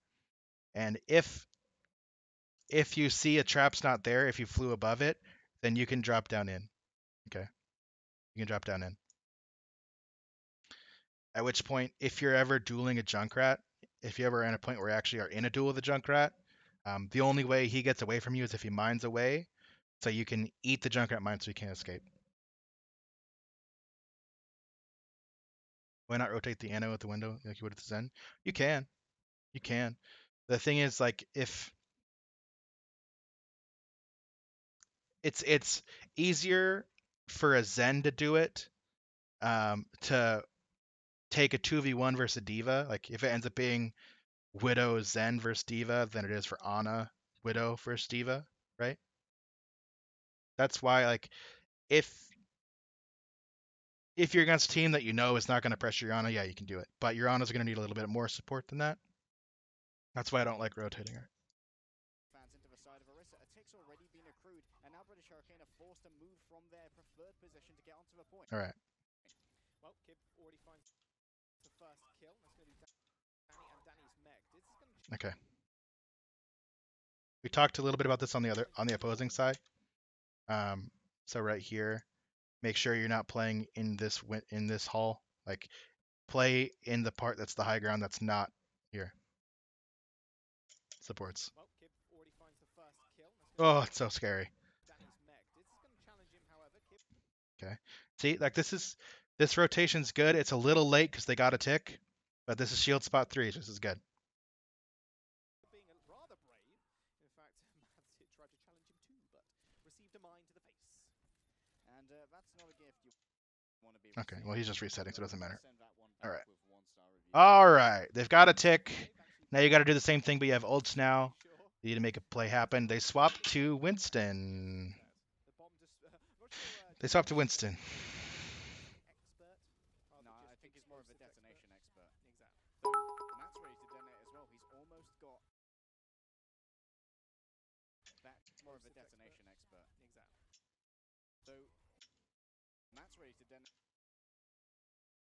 as well. He's almost got that dragon blade ready to go, but he's going to be moving. Okay.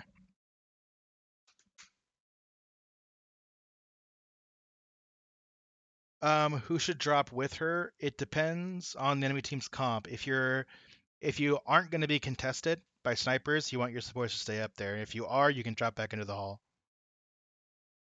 All right, so let's talk here. This is a little bit of the like sloppiness we talk about on the other maps here. Look, it's right here. All right, so it's fine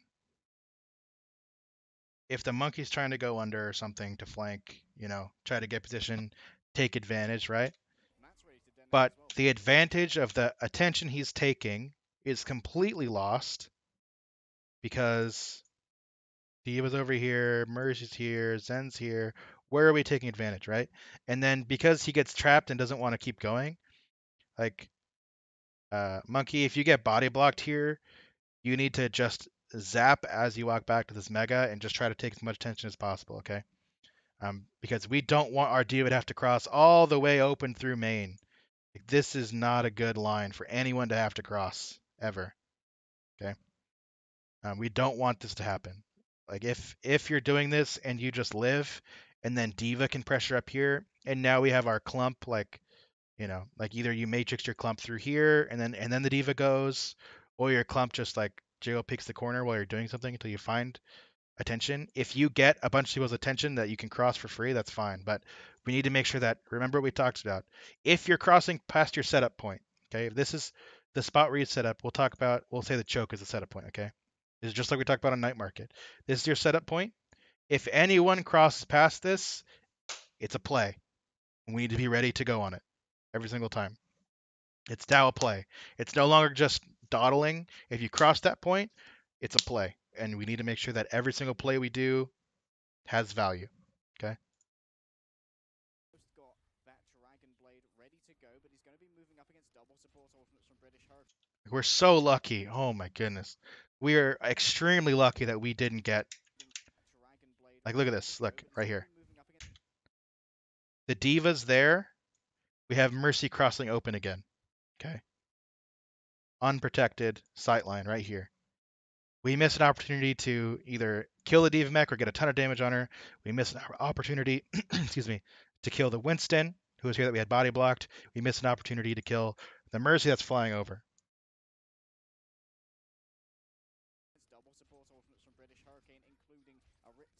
All right, so now we have ults right here. We're going to lose our mech. No, we're not. Okay. Walls are out for both sides. Right here. Okay. This Genji just used dash and deflect. He needs to be dead right now. Diva's not with him. He needs to be dead.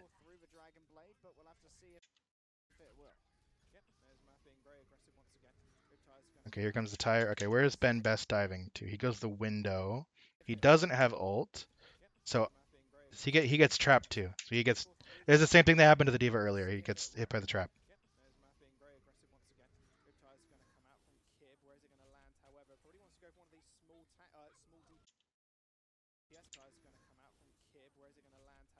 Matt kills Junkrat while he's tiring. Right here, boom. We're Valking. There's just enough pressure on the Widow that she can't shoot the Mercy. This is good. Like we got value out of this dive, right? Like we went from the setup phase being really bad to taking advantage of it. So this is good from Young and Beautiful. The downside is they literally used every single ult. So, but that's the thing. So before we keep going in this clip, if you have to use all your ults to capture a point, just do it. It's better for you to capture than get full held. Now I would have, there's a lot more opportunities where they didn't have to use everything, but British Hurricane's not getting any value off of any of their pulls.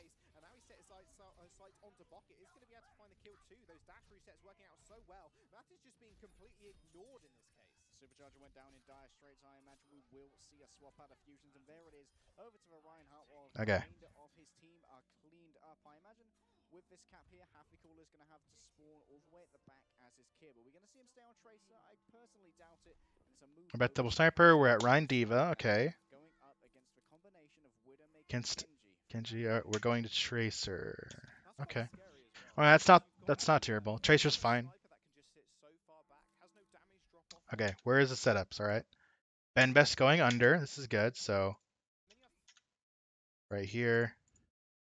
Monkey here. Genji's hiding up here. Widow and Mercy are up here. And we got this is fine. This is a good offensive setup. Probably should go Winston. Yeah. I would have preferred Winston because they have a Genji, Widow. But all right.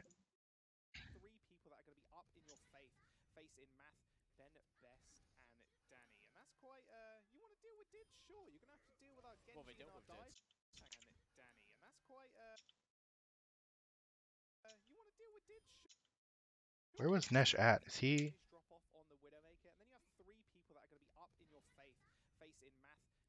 Okay, he's back above the subway here. And he gets this Widow that's peeking. That's good. That was good.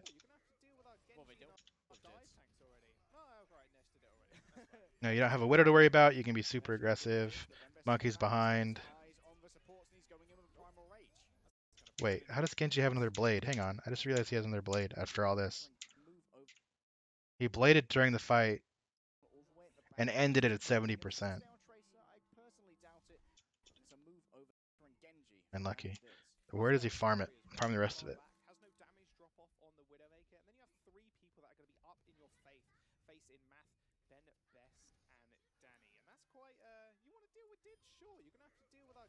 This was good. And now they're set up behind. This is a good call, okay? One thing.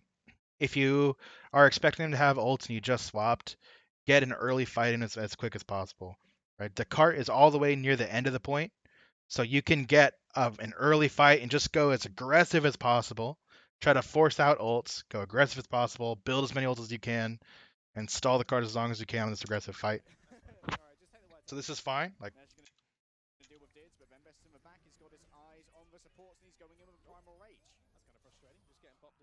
There's another play coming out from Math. Yeah, you got to be careful about primaling and blading at the same time. If you're booping him out of your Genji's range, that's not good. We could have gotten a lot more value out of that. We only got 1 kill for those 2 ults, and both those ults are ones where you can get multi-kills on their own. He spotted a Mercy, and he spotted a Zenyatta exactly where he wants to be. Does decide to dash out though. That Zenyatta's pretty deadly when he has a damage boost on him. But we're not touching the cart. Does decide to dash out though. That Zenyatta's Defense should, we need to be touching the cart during all this. in midair. Nesh finds the kill. Still. You almost got through that whole street phase. Movements though. 3 minutes and 30 seconds left, and remaining for Young and Beautiful. Nesh has now picked up both of the DPS in that fight, so he really was the hero of that one in particular. Does pick up a Venom Mine, he's going to quickly move away. All right. We actually... The payload boost on him. That's exactly where he wants to be. All right. Does decide to dash out though. That Zenyatta's pretty deadly when he has a damage boost on him. There's Nesh, that's good. Good shot on Math. Now walls makes them scared, so they drop back, right? Yeah, okay. Good. Nesh has now picked up both of the DPS in that fight, so he really was the hero of that one in particular. Does pick up a Venom Mine, he's going to quickly move away, because of course... Alright, nice spot there. Hanzo instead of Genji. With walls. Just play slow. Play slow right now.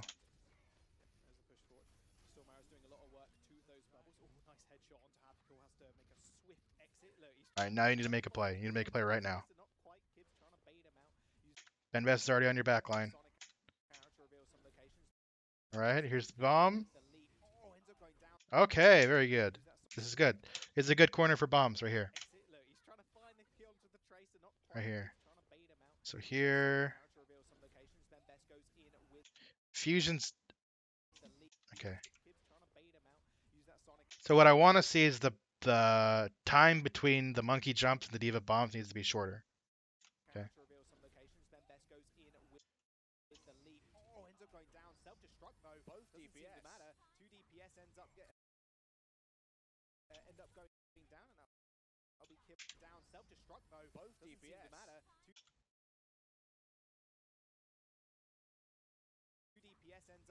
End up going down, and that'll be Kib on the sidelines, just forcing the monkey away.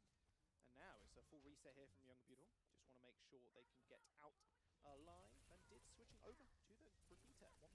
And I imagine Kib here is on the trace to try and control them best. You can see him do now. Brigitte once again.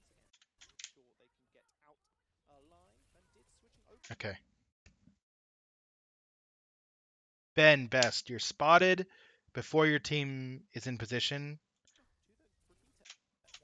And I imagine Kib here is on the trace to try and control Ben Best. You can see him do now. Ben Best, when he leaps in, he gets a jump out. All right, we're on Hanzo Brigitte now.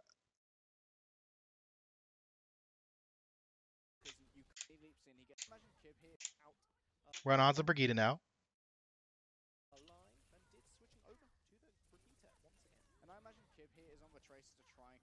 Like you're dead at the same time the Brigitte gets there, okay? So that's number 1, all right? Like you use your jump to go in rather than to go out. You should jump. Okay. I assumed we'd push in and went flank and tempted hero places. We lost Ben early, but my team fell back. Okay, you're talking the Zen here, okay.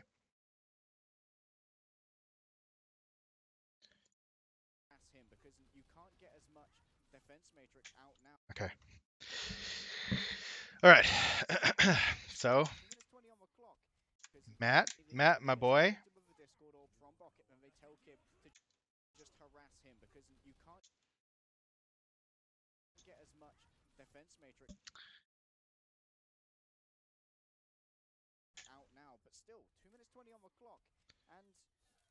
All right, and there's the flank. The timing's just like way off for you guys right now, okay?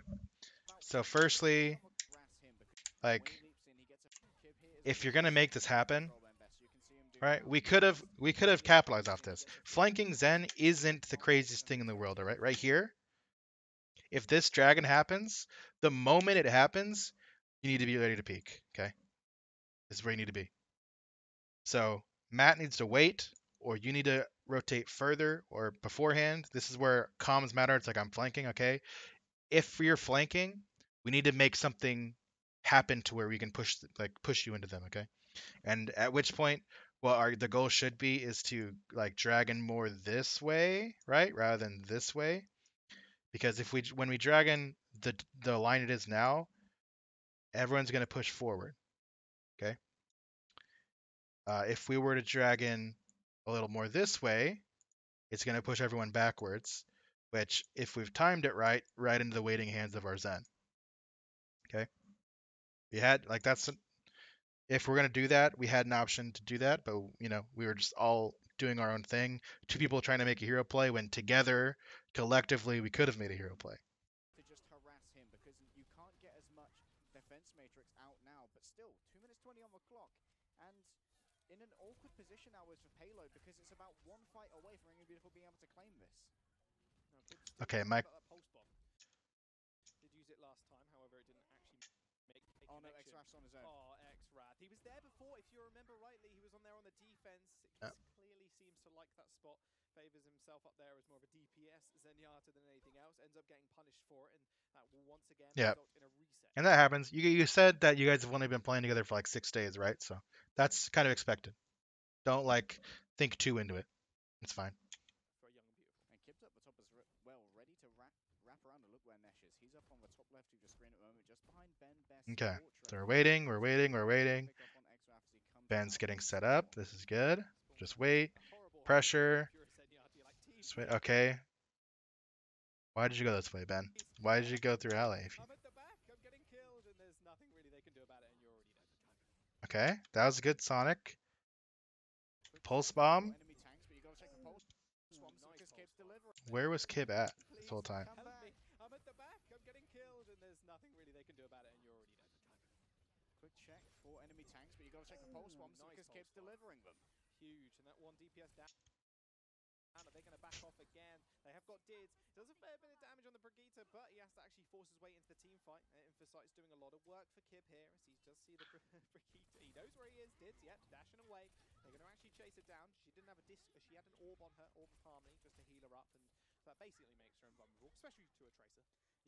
Okay, let's talk ults. This fight is going to be crazy, okay?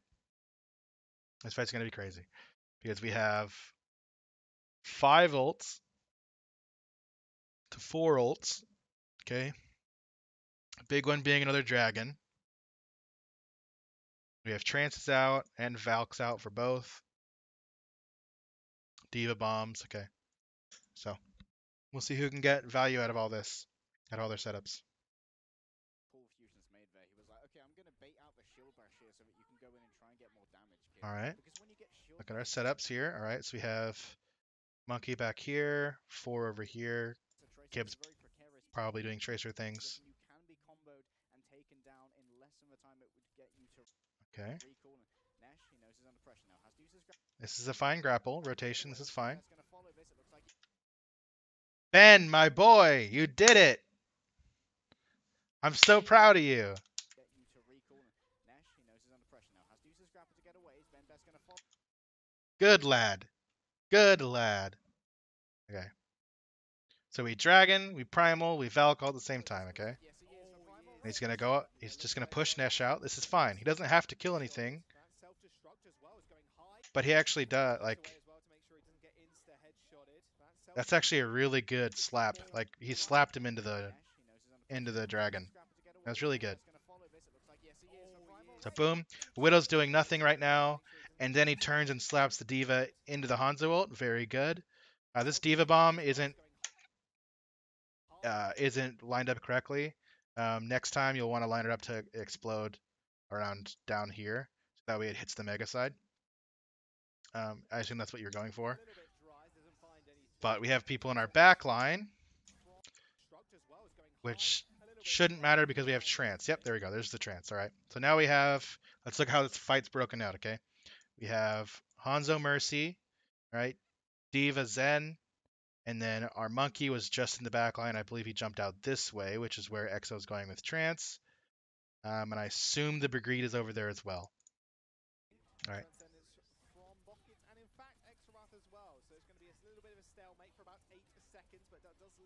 goal to actually get resurrected on the sidelines. So that means an Okay. instant All right. remake A here for British small Hurricanes. regroup is fine. However, Oh my goodness, how is Bach all the way over there? a He little came out of bit trance with on it the there. sideline. Bit of a stalemate for about 8 seconds, but that does lead Happy Goal to actually get resurrected well. So Guys doesn't find anything. That transcendence from Rocket Gets. and in fact Extrath as well. So it's going to be a little bit of a stalemate for about 8 seconds, but that does lead Happy Goal to actually get resurrected on the sidelines. So that's Oh goodness gracious. Okay. If your Zen's gonna end behind, this is common. Okay. This isn't like unheard of. It's not like him doing this stupid crazy like stupid play. If your Zen's gonna end behind, your defense has to be aggressive to help him out. Okay. Otherwise, if you think your team's not going to be able to be aggressive, you have to end your trance back this way. Okay. Like this flanking Zen thing coming out of trance, like when you have about 2 seconds left in trance and you use it to just kind of like sneak out of the fight. That's actually really common. Um, your team has to be ready to support you. means an instant remake here for British Hurricane. However, But this is obviously not disaster. really in the corner of anybody right now. But with Bocca going down, this could lead Young and Beautiful to look for a team fight win here. It's going to be supporting a long way away. We may see an emergency switch coming up because 20 seconds are left Okay, on now the clock. Fusions is. It's happening Along with Bocca Where are you going at? down. This could lead Young and Beautiful to look for a team I can fight hear you. Okay, win here. there you it's going to are. be supporting a long way away. We may see an emergency switch coming up because 20 Yep. seconds are left on the clock. Dids has for rally. This is kind of a byproduct of On Young and Beautiful. um, Have armor as we move into our final was seemingly just like a miscommunicated aggressive call when he's ending aggressively with his trance. Ooh, Crusade gets his head torn clean off. No arrow to the knee and only an arrow to the temple. Danny ends up finding Happy Call as well. They're going to push it in. Young Okay. and Beautiful. This upstarting Cool. roster. All right. So let's recap real quick, guys. So number one, King's Row. We need to make sure looking at how we do the Widow duels and supporting your snipers. And then setting up for our tank plays, we had a bunch of miscommunicated ults. So it's a lot of little cleanup that we need to work on. So when you guys go into your review sessions or whatever it is, make sure you guys talk about it. But if you see something in the review that like you saw that you want to work on, it's very important that that you write it down and make sure everyone's aware of what we're working on and actually work on it. Don't just point it out. Okay. The only time that it has value is if actions attached to it. So make it something tangible that you can work on. And in a scrim, when you work on it, check it off whether or not you did it or not. Scrims, when you go into scrim, don't worry about whether or not you win the scrim map. It's more about if you accomplished your goal and got better at what you were trying to practice. Okay. So even if you lose the map, but you got better at, the way you set up your sniper duels, that's a successful scrim block for you. Okay, so go into it with goals and everything. I am going to end it because I wanted to end it before Contenders started, which was an hour and a half ago, and I feel so terrible. Um, I'll try to do the other maps at some point. But yeah, I really appreciate everyone tuning in. What I want to do, for those of you who weren't here at the start, my vision for these kind of things is I want to give an OWL coach's perspective on some of the contenders regions that don't really have as much analysis attached to them. So I did the Chinese scene last time, EU now. I'm going to look at doing NA, Australia, and South America as well. I want to do as many as I can, and I'm going to try to schedule them better so it's not overlapping between the contenders stuff. But I do really hope that it was it had value for you guys. So yeah, thanks everyone. Oh yeah, I didn't actually say the goal for these is to give the fans like an opportunity to see these other regions that maybe they haven't looked at before. B, give the players a little extra insight. But C, more importantly, and this is one that really hits home with me most, I want to give um, coaches and analysts something to actually look at. One of the things that I think is really lacking is being able to see how a coach goes about things. Like I had to figure out all this stuff on my own. And if you didn't start early on, you probably don't like it's gonna take you a while to get to that point. I don't want you to have to go through that. Learn from what other people have done. Learn from what I've done. This is why I'm doing it. So I hope that the coaching scene grows more and we have all that kind of stuff. So if you have messaged me on Twitter or messaged me on Discord, I'll do my best to respond. It is still a very busy off season for me, and we're trying very hard. Tomorrow, Team USA is announcing their roster. Please tune into to the live stream. We're very excited about it. We worked very hard on putting it together. Thank you, everyone. Again, let's find someone to host. Maybe we just host Contenders? Let's see. Who should we host?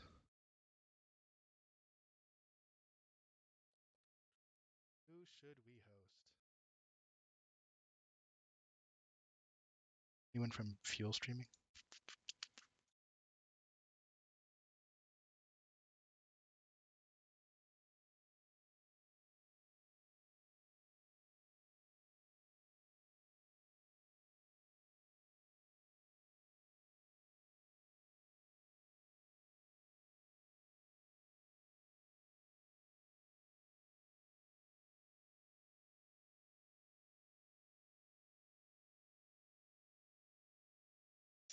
All right. Uh, oh, hey, the Fusion University match is going well for them. Good. That makes me happy. Let's host OG then, I guess. Let's host OG. He's playing Overwatch.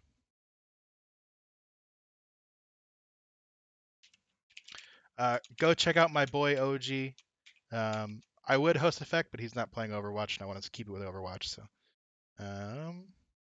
yeah, check out my boy OG. He's a very, very good tank. He's a very, very positive person.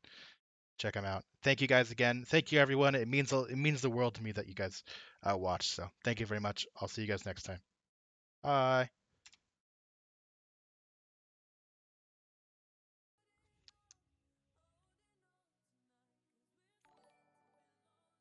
Wow, huge. Double host. Yikes. Arrow, but sorry. Arrow, sorry. I think purple good. I think purple good.